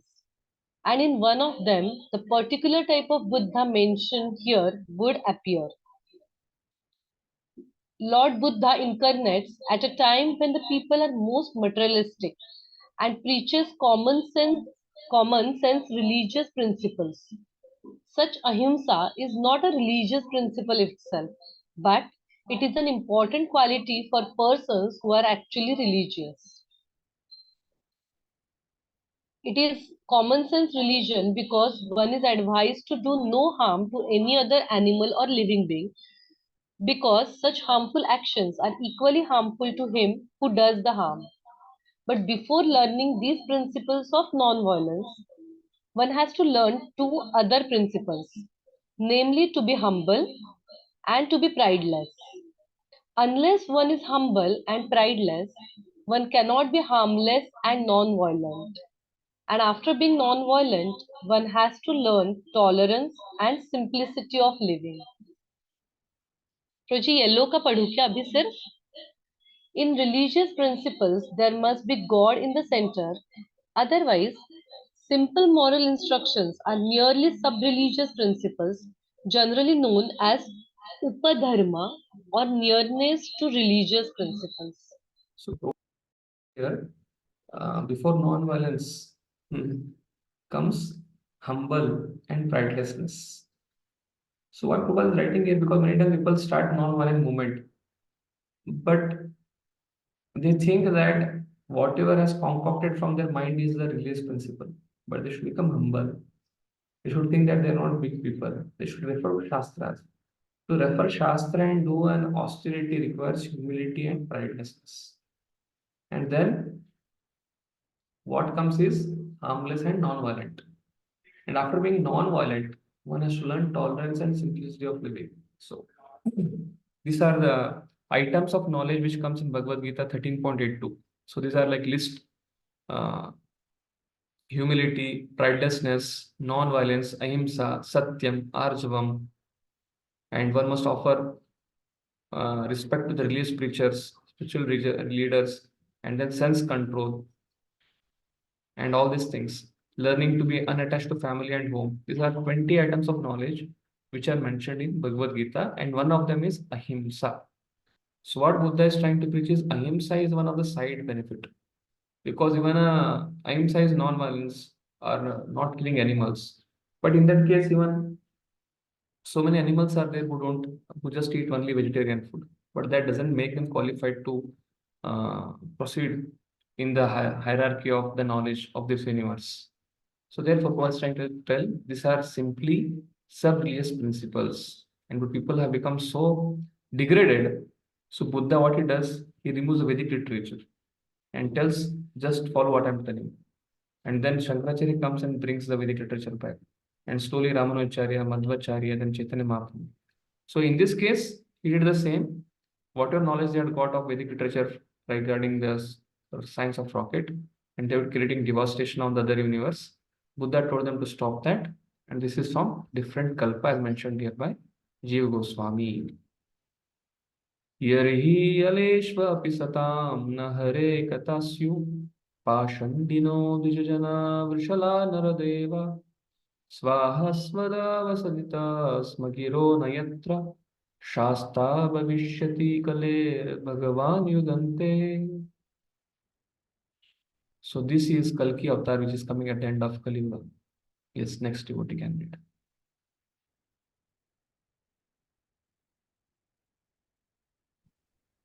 Thereafter, at the end of Kali Yuga, when there exist no topics on the subject of God, even at the residence of so-called saints and respectable gentlemen of the three higher castes, and when the power of government is transferred to the hands of ministers elected from the low-born Shudra class or those less than them, and when nothing is known of the techniques of sacrifice, even by word, at that time, the Lord will appear as the supreme chastiser.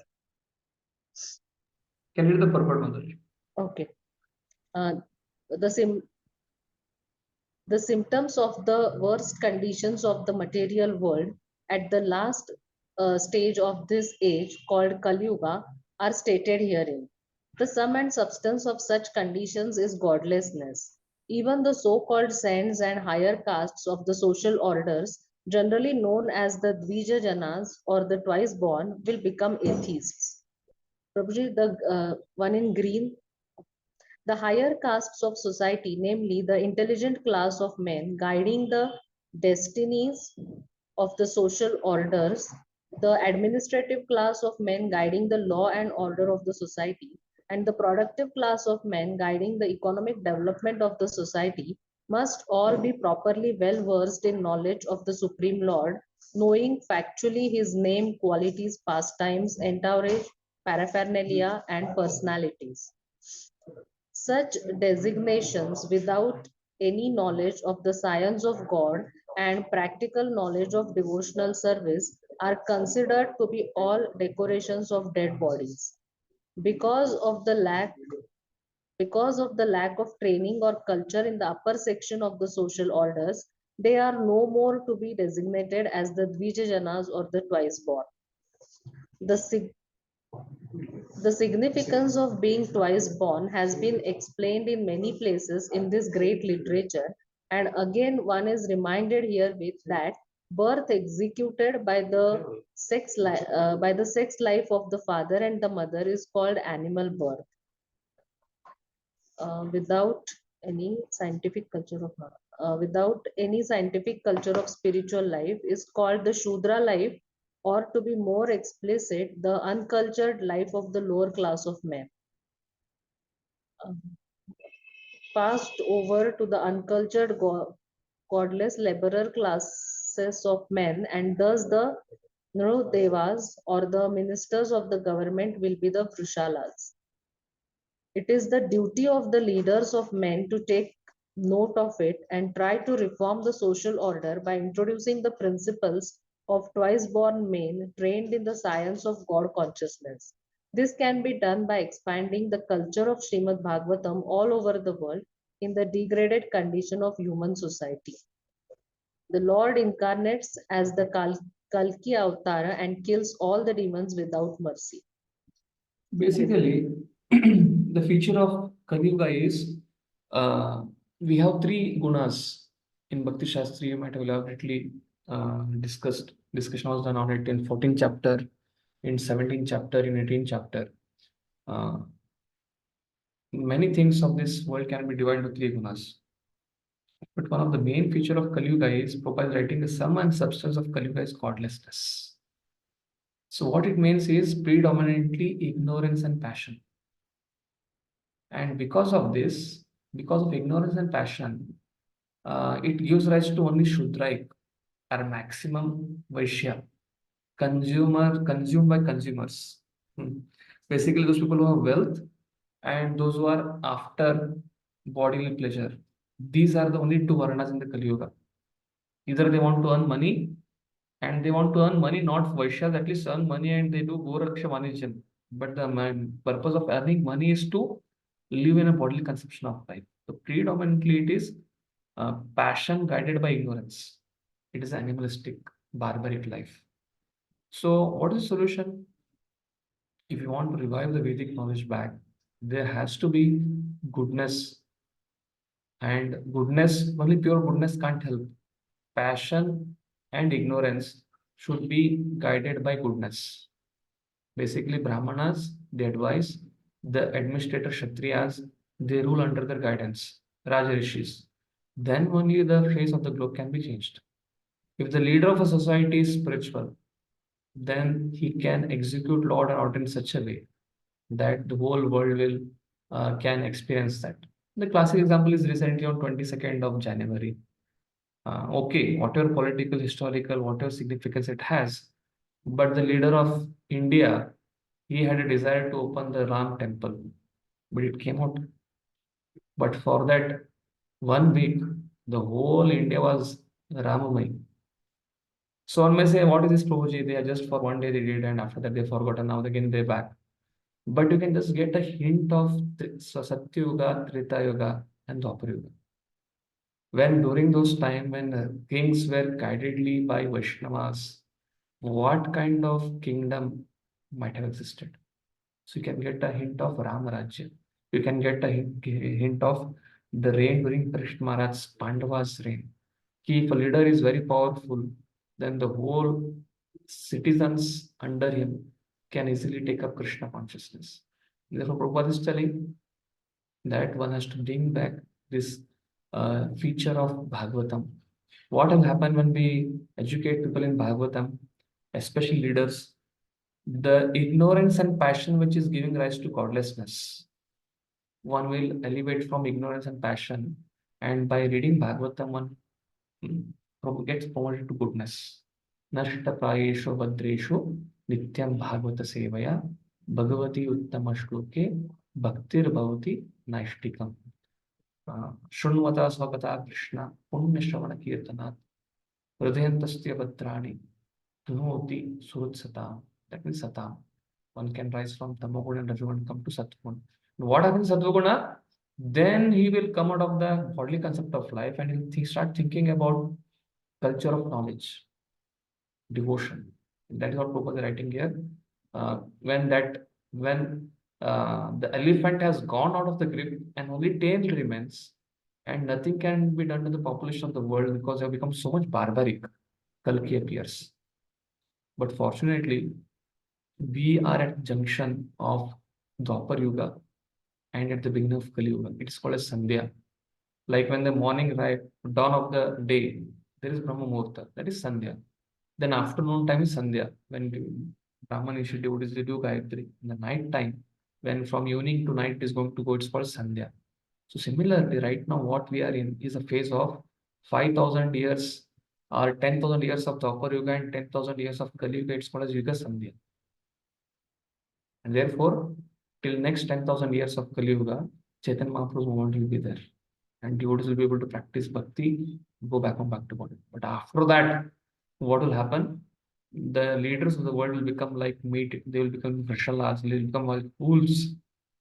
They should give shelter to the citizens, but rather than that, they'll become like wolves and start stealing their own citizens of different taxes. So that is about Kalki Avatar.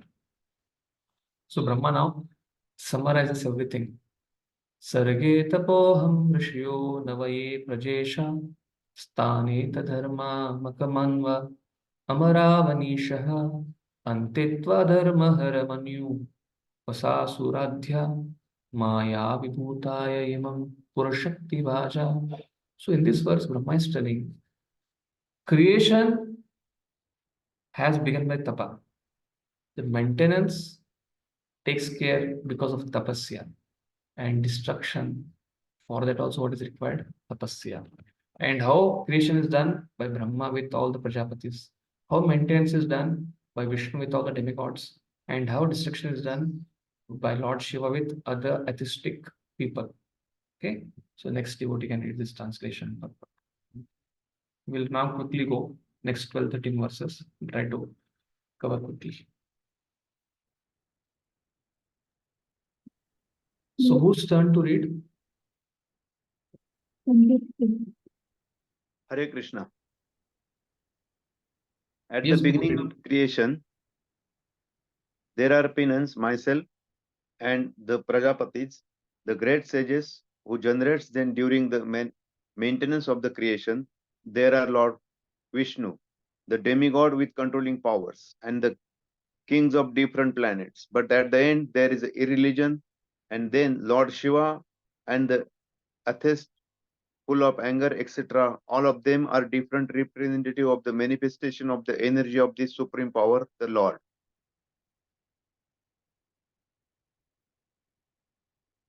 Prabhupada tries to highlight here is material world is created by the energy of the Lord. So in Sattva, Rajo, Tamo, the incarnations, Brahma, Vishnu, Mahesh, somebody is creating with the paraphernalia of 9 Prajapatis.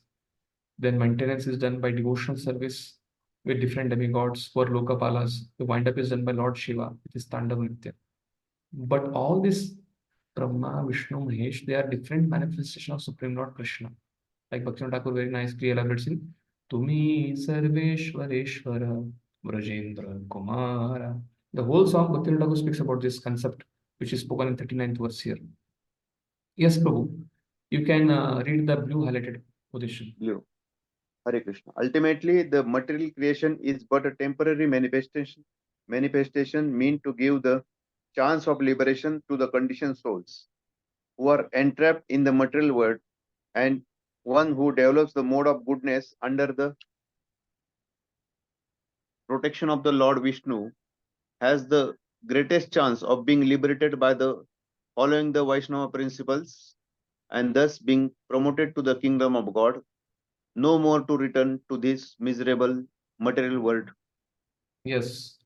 So therefore, Prabhupada in the previous verse in the commentary to that Bhagavatam, Kalki Avatar, he tells that Bhagavatam is very important. Because why? By cultivating or by reading Bhagavatam, the power of Bhagavatam, Bhagavad Gita, for that matter, this Navida Bhakti is that one can immediately rise to goodness. But that is not the goal of Bhakti. The goal of Bhakti is to cultivate goodness and not to commit sinful activities, which will help us to access Krishna's mercy. In Harinam Chintamani, Bhaktivinoda Thakur writes, the two obstacles for accessing Lord's holy name is avidya, because of passion or ignorance. One wants to merge, one thinks one is God. Second thing is anartha, tendency to break 4 new principles. 6 anarthas.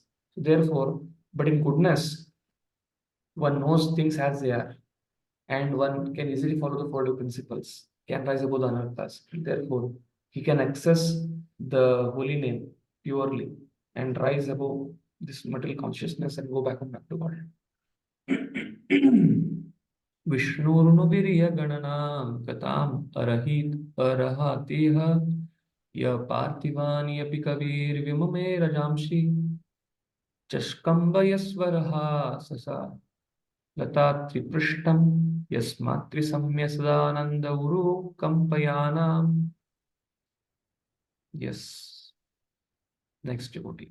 We can completely the flowers of Vishnu.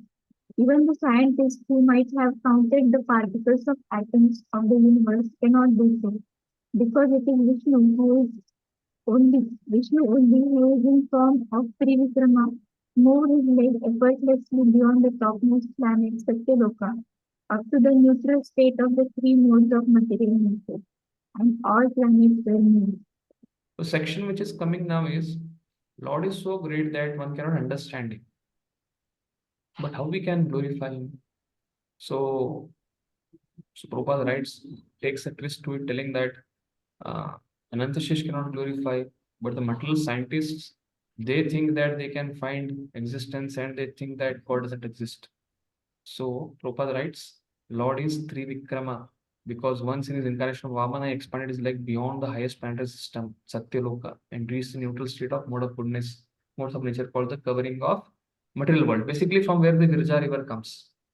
The Vaman Deva, he pierced his toe on the covering of the universe. This universe, for initially it is covered with earth, then with water, then with air, then with ether, for 10 times the layer of the universe. What is the diameter of the universe or the radius of the universe? 10 times the covering of the universe is earth, 10 times is water, 10 times is air, 10 times is ether. Therefore, but Vamana could completely pierce that, which is having neutral modes And from the junction of the material world and spiritual world, the Viraja, that river started come flowing from his toenail, and that became Mandakini Ganga. So therefore, Lord's pastimes are unlimited, Trivikrama. Therefore, it's not possible for one to understand that very easily. So in other words, Mataji, can read the last line. In other words, no one is equal to the transcendental powers of Vishnu. He is omnipotent, and no one is equal to or greater than him. And one cannot by Tarka Vitarka understanding. Nantam vidamiham munayo grajaste maya balasya purushasya kuto baraye gayena gunandasha satana adideva satanana adideva sheshoduna samavasyati nashya param. So this is Ananta Shesh is not able to glorify. Yes. Next devotee can. The Lord's pastimes are unlimited. He is Trivikrama. So all his activities are unlimitedly very powerful. So a mundane person cannot understand. So what to speak of? Sesha is not able to count his pastimes. What to speak of mundane people? So the section from 40 to 46 is, it is impossible to understand the greatness of Vishnu unless one becomes qualified, or unless Lord Vishnu bestows his mercy upon them. So this 40th verse speaks about, it is easier to count the number of atoms than to estimate the greatness of Krishna. This is the theme. Who's the next devotee? Okay. Neither I nor all the sages born before you know fully the omnipotent personality of Godhead. So what can others who are born after us know about him? Even the first incarnation of the Lord, namely Sesha, has not been able to reach the limit of such knowledge, although he describing the qualities of the Lord with 10 hundreds of faces. So 40th verse, this is 41st verse. Now the 40th verse spoke about, we can count the atoms but not the greatness of Krishna. This book speaks about what to speak of Vishnu. It is impossible to know even the extent of his material energy. Even Shesha can't. So 40th verse spoke about Krishna. Vishnu's greatness cannot be known. But this 41st verse speaks about even the material nature. This material world's greatness one cannot estimate. Yes, Prabhuji, read the high yellow highlighted portion. Indeed, even the personality of God himself, as the incarnation of Sesha, cannot estimate his potencies, although he has been describing them continuously with his 1,000 mouths. Yeah. So it's not about God, but the Lord's creation pastimes. Even Shesha cannot describe it. Potencies of the Lord, especially the material world. And what to speak of the spiritual aspects of the Lord. One cannot even understand this. Therefore, what one should do? But if one can attract the mercy of the Lord by his unpretentious and unalloyed surrender, then he can understand Krishna and cross over the middle ocean. Like the covered boys, Krishna told them to close their eyes. They closed their eyes, and Krishna devoured the forest fire. That is the meaning of unpretentious and unalloyed surrender. What Krishna does, one does it. But in our case, we don't have access to Krishna. We have access to Krishna's representatives, Guru. Those are trained under the Guru. So we have to be trained under them. Then one can access Krishna's mercy through them. Yesham sayesha bhagavan dayed ananta sarvatmanashrita pado yadi nirvelikam te dustaramati taranti cha deva mayam yesham mamahamiti di svashgala bakshe. So the word very important word is nirvelikam, unpretentious. Yes. Yes, Mother, you can read.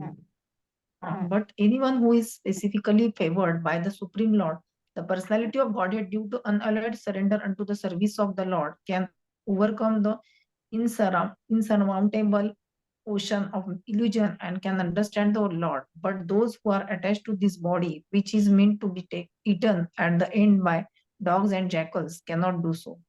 Can you read the purport, Mother?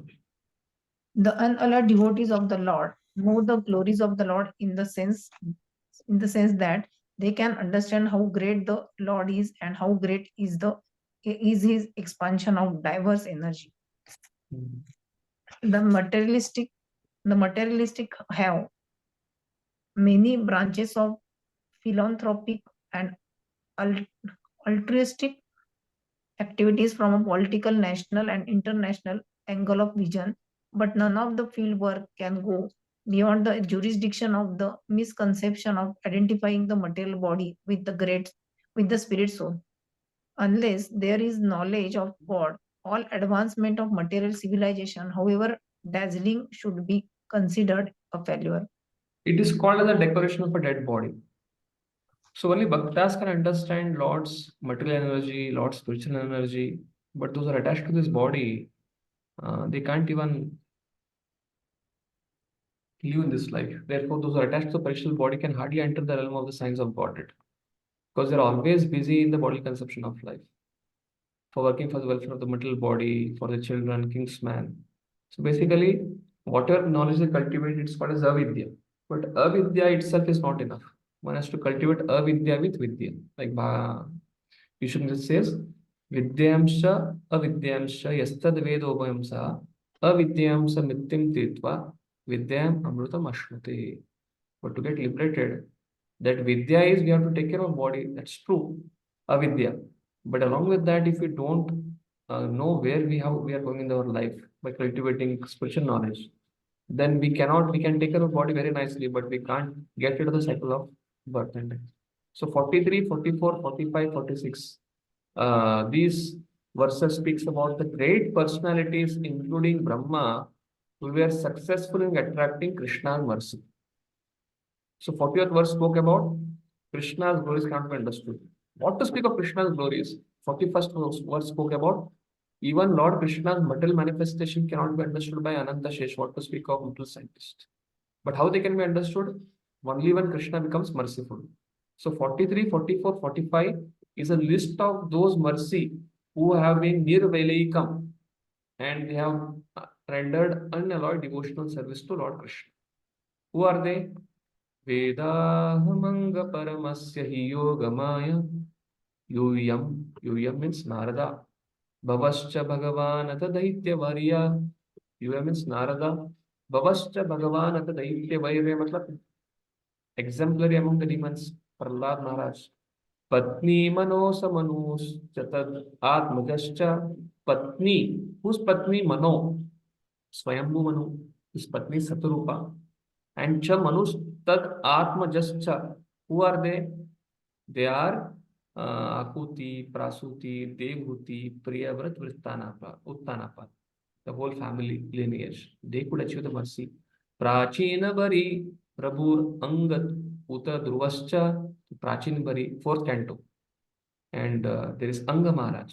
And then there is Dhruva Maharaj. And these are the personalities. Ikshavakur, Aile Muchukunda, Videha Gadi. Ikshavakur means the personality coming in the lineage of Sun dynasty, who is Ikshavakur. And Aile is Pururava, Muchukunda, Videha, Gadi. These are personalities who is Vishwamitra. Raghava, Ambarisha, Sagara, Daya, Nahushadayaye. This is the lineage coming in the Sun dynasty. Mandatara Larka, Satadhauna, Anu, Rantideva, Devrato Baliramuttarayo, Dilipa, coming in the Survamsha.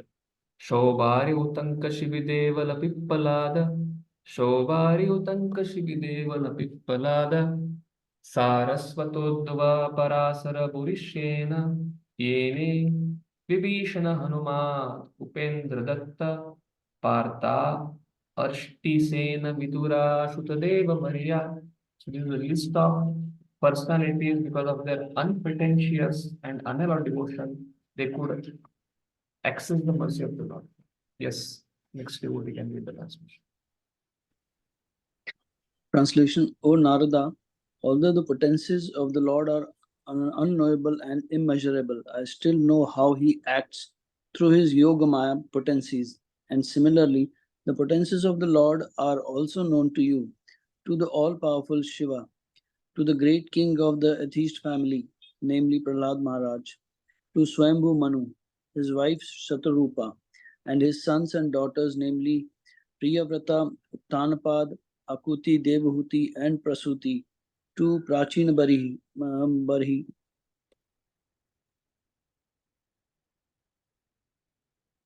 Rahu, and Anga, the father of Vena, and to Maharaj Dhruva, Ikshvaku, Aila, Muchkunda, Maharaj Janaka, Gadhi, Raghu, Ambarisha, Sagara, Gaya, Nahusa, Mandahata, Alarka, Shatadhanu, Anu, Ranti Deva, Bhishma Bali, Amruta Raya, Dilipa, Sobhari, Uttanka Shibi, Devala, Pipalada, Saraswata, Uddhava, Parashara, Burishena, Vibhishana, Hanuman, Shukadeva Goswami, Arjuna, Artisena, Vidura, Shrutadeva, etc. Because we are all surrendered souls, we know how the Lord acts through his potencies.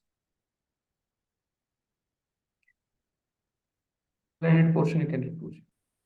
All the great devotees of the Lord mentioned above, who flourished in the past or flourished in the present, and all the devotees of the Lord who will come in the future, are aware of the different potencies of the Lord, including the potencies of his name, qualities, pastimes, entourage, personality, etc. And how do they know? Certainly it is not by mental speculation, nor by any attempt by dint of limited instruments of knowledge. Read further, Puji. Yeah, by the limited instruments of the knowledge, either the senses or the material instruments like microscopes and telescopes, one can even fully know the Lord's material potencies, which are manifested before our eyes. For example, the greatest scientists of the world are trying to reach the moon, the nearest of the planets, but they have no ascertainable clue as to how to reach it. And there are many millions and billions of other planets far beyond the scientists' calculation. But these are only the manifestations of the Lord's material energy. What can the scientists hope to know of it? Ifs and maybes cannot aid the advancement of the knowledge. On the contrary, such mental speculations will only end in despair by dismissing the case abruptly and declaring the non-existence of God. The sane person, therefore, ceases to speculate on subjects beyond the jurisdiction of his tiny brain, and as a matter of course, he tries to learn to surrender unto the Supreme Lord, who alone can lead one to the platform of real knowledge. You can read the next Puji, blue one. The Lord is knowable only by one who is a surrendered soul. Herein, Brahmaji, the greatest of all material living beings, acknowledges this truth. One should gain knowledge by surrendering unto the Lord and by acknowledging the authority of the persons mentioned herein. The Lord is unlimited, and by the grace of the Yogamaya helps the surrendered soul to know him proportionately with the advance of one's surrender. Yeah. Yetamam prapadyante. So these are the personalities, and Brahma is not only predicting the incarnations, Brahma is also forecasting who all devotees will be there, will be unpretentious. Gives a list of all the devotees who will come in the future and who will understand the Lord. Devai vidanti atitaranti cha deva maya Sri Shudra Huna Sabara Pipapa Jiva Yad Adbhuta Krama Parayana Shila Shikshas Tiriyagjana Pikim Sutudharanaye. This is very, very important shloka. 42 and 46. This one, 46. Not just those great personalities. So now this theme is one has to understand unpretentious, nirvalika, and unalloyed to understand the mercy of the Lord. So list of devotees who will come in the future, who will access the Lord, that's given. But Brahma is telling, not only these Vaishnavas who are cultured families, they will access the Lord. But somebody is coming from an uncultured family, but if he is ready to be trained or inclined to be trained under great personality or a Uttam Adhikari or a pure devotee of Lord Krishna, they can also access the mercy of Lord Krishna and they can cross over the cycle of birth and death. This is Shloka. 46 Shloka speaks about not only those coming in cultured families, by the dint of their tradition, they can access mercy of Lord, but those who are willing to be, irrespective of their birth, time, place, circumstances, social backgrounds, If they are willing to be trained under the pure devotee, they can go back to Godhead and access mercy of the Lord. Yes, please. Next devotee can be. Surrendered souls, even from groups leading sinful lives such as women, the laborer class, the mountaineers, and the sabaras, or even the birds and beasts, can also know about the science of Godhead and become liberated from the clutches of the illusory energy by surrendering unto the pure devotee of the Lord and by following in their footsteps in devotional service. Mother, you can read this purport. Yeah. Sometimes there are inquiries as to how one can surrender unto the Supreme Lord. In the Bhagavad Gita 18.66, the Lord asked Arjuna to surrender unto him, and therefore persons unwilling to do so question where God is and to whom they should surrender. The answer to such question or inquiries is given herein very properly. The personality of Godhead may not be present before one's eyes, but if one is sincere in waiting such guidance, the Lord will send a bona fide person who can guide one properly back home, back to Godhead.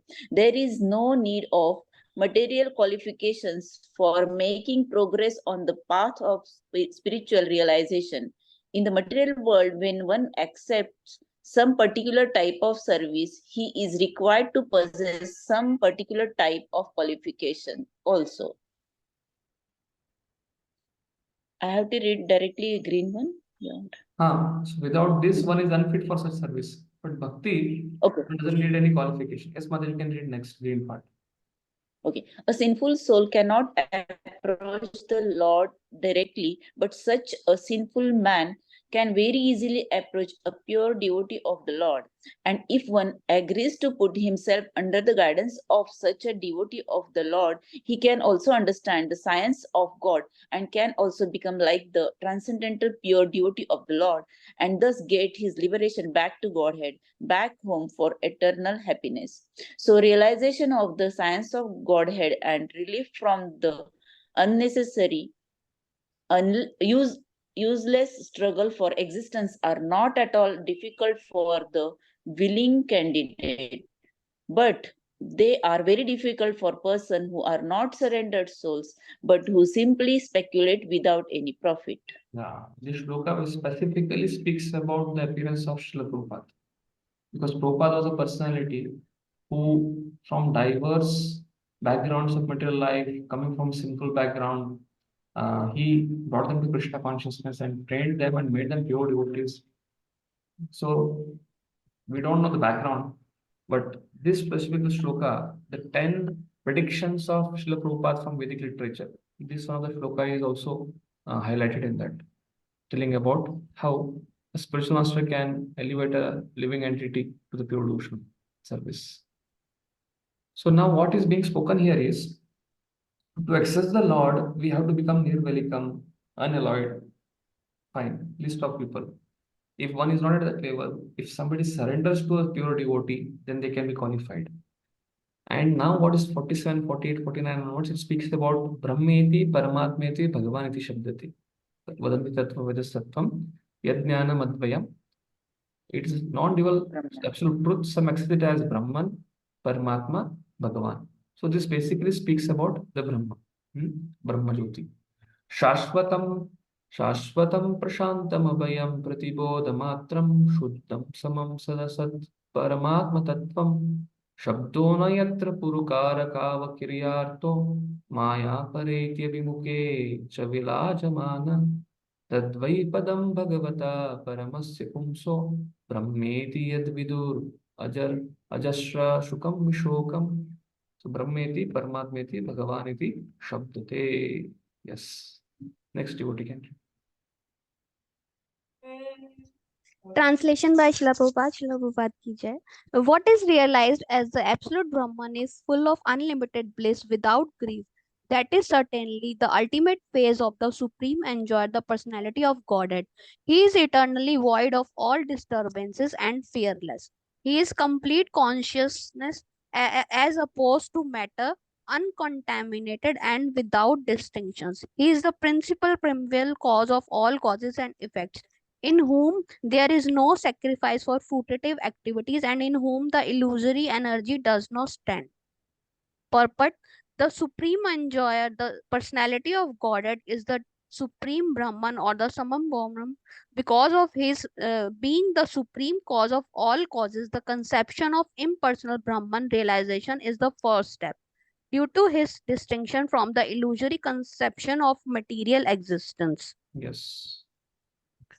Pratibodha Matram is a conception that opposite to that of material existence. In matter there are material miseries, and thus in the first realization of Brahman there is a negation of such material inabilities. And there is a feeling of eternal existence distinct from the pangs of birth and death, disease and old age. That is a primary conception of impersonal Brahman. When the personality of Godhead is met, the fullness of affection becomes manifested because of the reality of the affectionate relationship. He is not the object of affection because of some material tinges of body and mind, but he is full, naked, uncontaminated object of affection for all living entities because he is the super soul or Paramatma within everyone's heart. In the liberated state of affairs, the full-fledged affection for the Lord is awakened. Yes. So Prabhupada explains the whole thing. Basically, this 47th verse speaks about Brahman and Paramatma, as we saw in the two paragraphs. The next verse is going to speak on inferiority of path of Jnana to realize Brahman and the path of Yoga to realize the super soul, or the path of Bhakti to realize Bhagavan. For Brahman we need Jnana, for Paramatma we need Yoga, and for Bhakti and for Bhagavan we need Bhakti. So the gradation of it, how path of Bhakti is superior to Jnana and Yoga, is being mentioned in this 40th verse. Shadrayan yatayo yamakar tathetim Jyahu Swaradiva Nipana Kanitram Indra. The analogy is given that somebody is like Indra doesn't have to go and dig a well for water because he has. So similarly, example is given of a devotee doesn't have to control his senses and do austerities to realize Lord as Bhagavan feature. But just by becoming trained under a pure devotee can easily access Lord. That is what the analogy is given here. Yes, next devotee can read. Two more shlokas are there. We'll try to complete this today and I think Anand Mohan is in such a getting started. transcendental state, there is no need of artificial control of mind, mental speculation, or meditation as performed by the Gyanis and Yogis. One gives up such processes as the heavenly king, Indra, forgoes the trouble of digging a well. Yes, true. A poor man in want of water undertakes the trouble of digging a well. Similarly, those who are poor in transcendental realization speculate with the mind or meditate by controlling the senses. But they do not know that such control of the senses and achievement of spiritual perfection are simultaneously made possible as soon as one is factually engaged in the transcendental loving service of the Supreme Person, the personality of Godhead.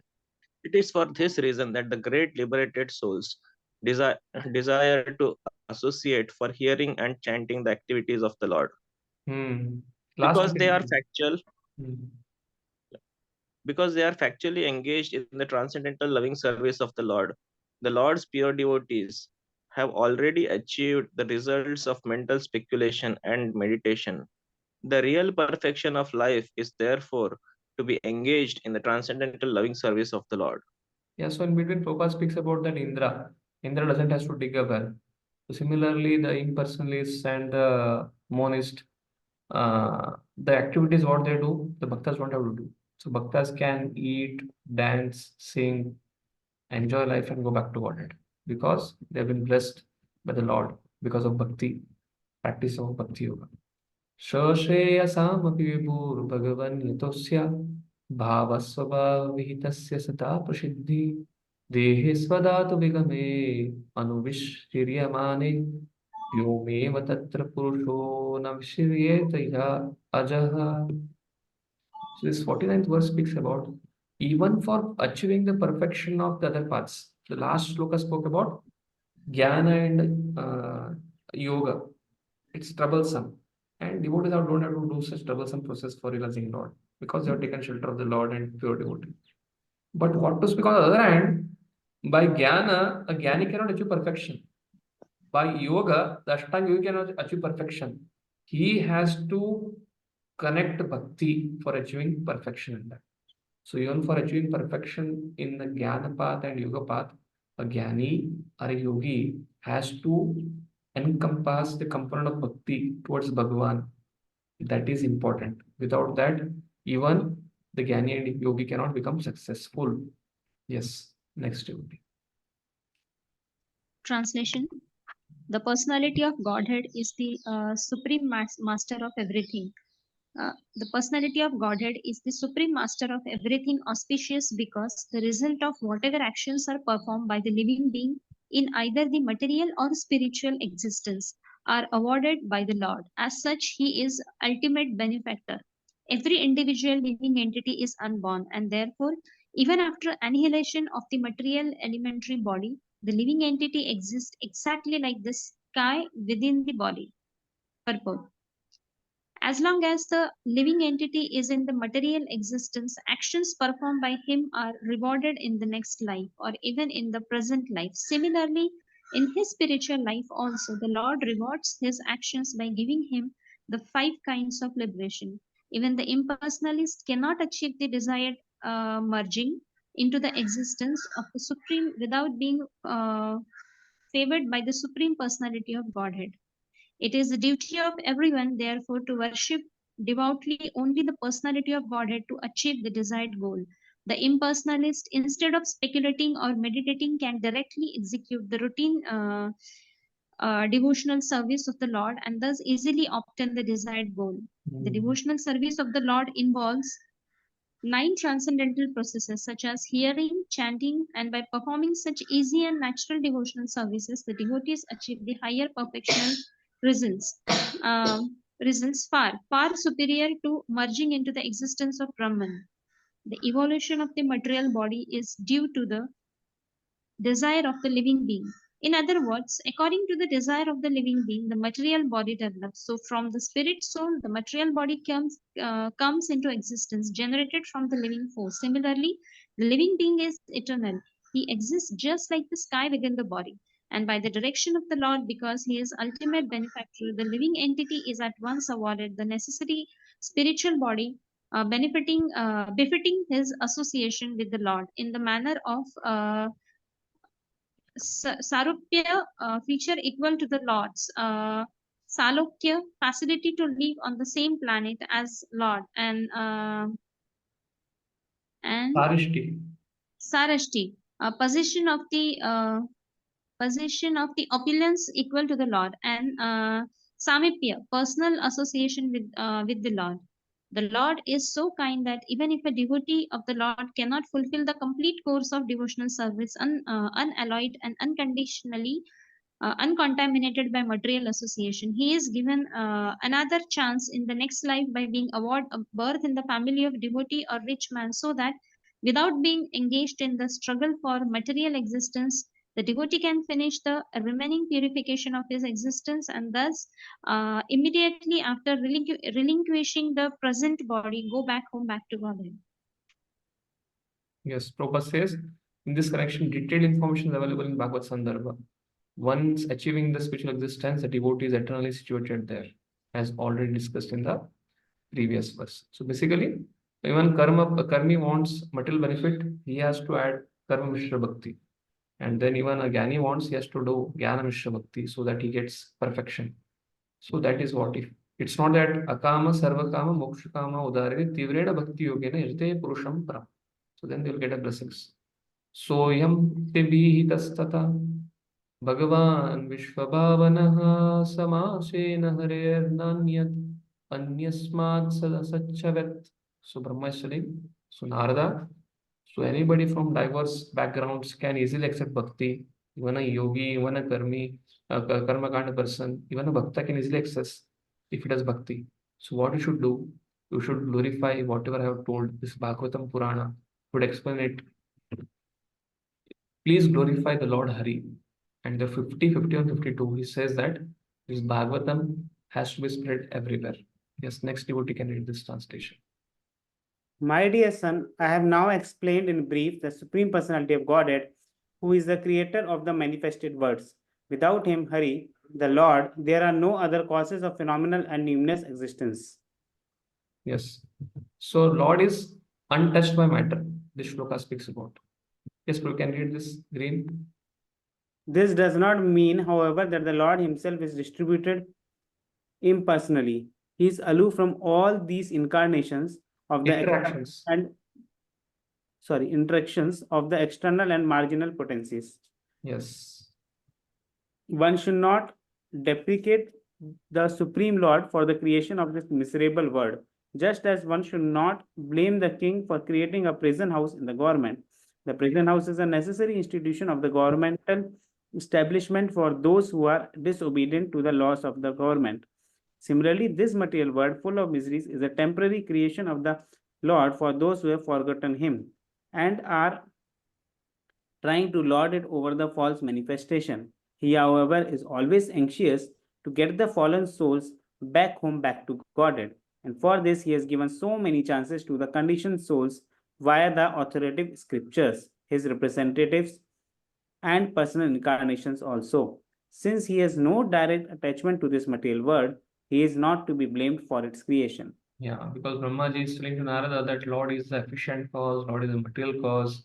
So everything is Lord everywhere. But that is, the Lord is responsible for everything what is happening in this world? No. Lord is the cause of everything. Everything in this universe is Lord, but still he is indifferent to everything in this universe because he is energetic, and everything is energy. He is separated.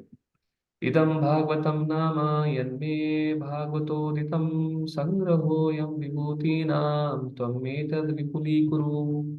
So content of Bhagavatam, this speaks about. This is Srimad Bhagavatam collection of Lord's vibhutis. O Narada, please expand and disseminate it to the whole world. So Bhagavatam, whatever incarnations are being spoken, creation pastime is being spoken, the devotees will get perfection, and those are even, there's no qualification for accepting bhakti, and even Gyanis and Yogis can practice bhakti and get the perfection. So all these contents, try to compile this Bhagavatam and try to preach this Bhagavatam message to the whole world. That is the instruction Brahma is given to his son Narada. O Narada, the science of God, Srimad Bhagavatam, was spoken to me in summary by the Supreme Person of Godhead. So this summary will be explained in the 9th chapter, Chatushloki. It was spoken as accumulation of his diverse potencies. Please expand this science yourself. Skopa speaks, the transcendental knowledge of Supreme Lord is not mental speculation. It is not to be speculated by mundane wranglers. Bhagavatam Purana is a direct incarnation of the Lord in the form of transcendental sound, Shabda Brahma. One should receive this knowledge in Parampara. Brahmaji gave to Narada, Narada gave to Vyasa, Vyasa to Sukadeva, and Sukadeva to Sutta. The science of God from a bona fide representative of the disciplic succession, one should hear. Should never be heard. So one should hear it from Parampara without any agenda. And one should not hear from those who are professional reciters who earn their livelihood by gratifying the senses of the audience. So Prabhupada should tell that many times many people approach me to tell I read 10th canto of Bhagavatam. Especially when we went to South India in Chennai, the justice magistrate was there. He was telling Prabhupada, he was speaking only body, soul, body, soul. Why don't you speak of Krishna's 10th canto Bhagavatam? He was pushing Prabhupada, pushing Prabhupada like anything. Prabhupada is tolerating because he was a Supreme Court judge. Then at one point of time, Prabhupada told, you might be qualified, but I am not qualified to speak. You might be qualified to hear, but I am not qualified to speak. So yatao haro bhagavati ninam bhaktir bhavishyati sarvatmani akiladare iti sankalpa varnaya. So in this verse, he's saying about importance, mood of a speaker, but explain such a way that it gives rise to bhakti. What way Bhagavad should explain? Please describe the science of Godhead with determination and in a manner by which it will be quite possible for the human being to develop transcendental devotional service unto the person of Godhead. Hari, the super soul of every living being. summon born among sources of all energies. Because professional reciters, they speak Bhagavatam for money. So by hearing that, very less people, like Prabhupada wrote Bhagavad Gita, Bhagavatam purports. Before that, also Bhagavatam was present. But before Prabhupada writing it, how many people became devotees? But after Prabhupada wrote it, all over the world devotees became, all of the people became devotees. Why? Because it has to be preached from the point of view of making devotees. So first speaks about speaker should be following strictly 4 principles, which are the pillars of sinful life. Then it should come in disciplic succession. And Bhagavatam is like a torchlight for the age of Kali Yuga. And it should be heard with attention. And one by regularly hearing it from bona fide speaker, one can realize Lord. It is only by his association that we can get free from the distressful material existence. So, Shunvata Sahaskata Krishna Punya Savana Kirtana Hrudendasta Bhadrayani Vidyanoti Sutsatam. So, last boka. Mayam Varnayato Musya Ishwarasya Anumodataha Shanmata Shaddaya Nityam Mayayatmana Muyati.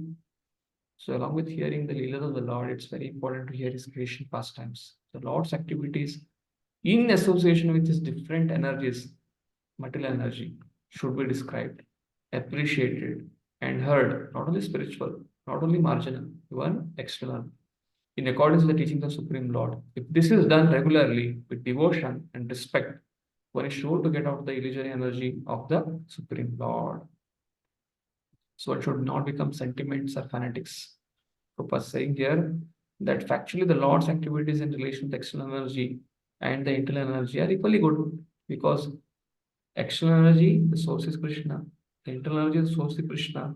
So when Krishna is related to both, they both are absolute. They can purify. On the other hand, those who are not completely free from the clutches of the Lord's external energy should devotedly hear the regularly about the activities of the Lord in relation to the external energy.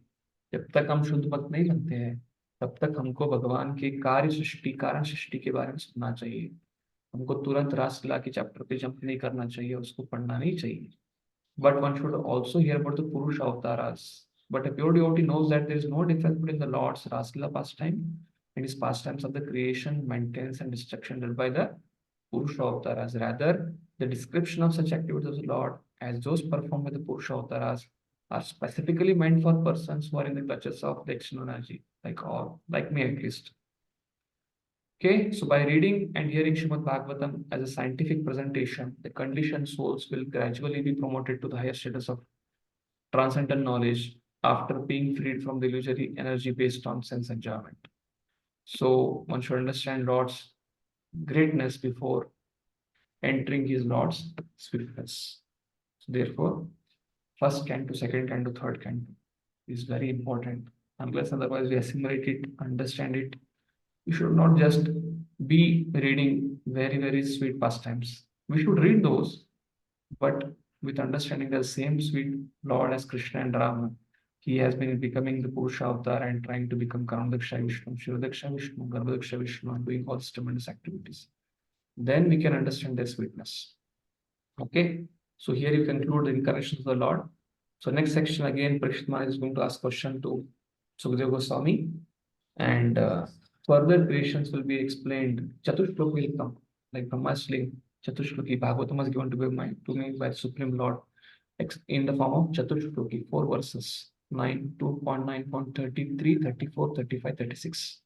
So 9 chapters on that, and 10 chapters on 10 subjects of Bhagavatam. Atra sarga vishayascha sthanam poshanam utaya manvantara ishanugata nirodha muktir ashraya. This 10 subjects will be starting from. This has started from the first canto itself, but systematically the description will start from the third canto. The third canto will speak about, third canto speaks about sarga, like we are seeing Lord only is creating primary creation. The secondary creation, Visarga, will continue in the second half to 4th.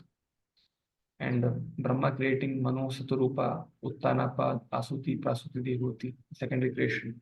Then Sthanam, different planetary positions, 5th canto. Poshanam, the Lord protecting Ajamila, Haryeshwas, Saulaswas, and Diti, Aditi, Kashyap, all those pastimes will come in the 6th canto. Then Utaya, divine inspiration, demonic inspiration, Prahlad versus Rava versus Hiranyakashipu, that will come in 7th canto. Then Manvantara Katha, different Manvantaras, Lord appearing as incarnation. In one day of Brahma, there are 14 Manus, so all the descriptions will come in 8th canto. Then Surya Vamsha, Ishanu Katha, the kingly order coming in Surya Vamsha and Yudhu Vamsha will come in 9th canto. And then Sukadeva Goswami asks, please describe elaborately about Chandra Vamsha, Krishna's pastimes, 10th canto, that is Ashraya. The 11th canto, Nirodha, and 12th canto, Mukti. So this is how the Bhagavatam is going. So we conclude here. Again, I think tomorrow you have exam. So all the best for exam. Regarding the results, I'm doing follow-up Bhakti BBRB office. They will launch the result very soon to all of you. Hare Krishna. So one more chapter is pending. We'll continue with it in the next Saturday, Sunday. Next weekend we'll complete that chapter. The next unit, 9th and 10th, Keshavani Mahaprabhu will take it. Chatushloki. Srila Prabhupada ki jai. Grantaraj Jai. ki jai. Thank you, Prabhuji. Hare Krishna. Thank you, Prabhuji. Thank you, Prabhuji. Krishna, thank you.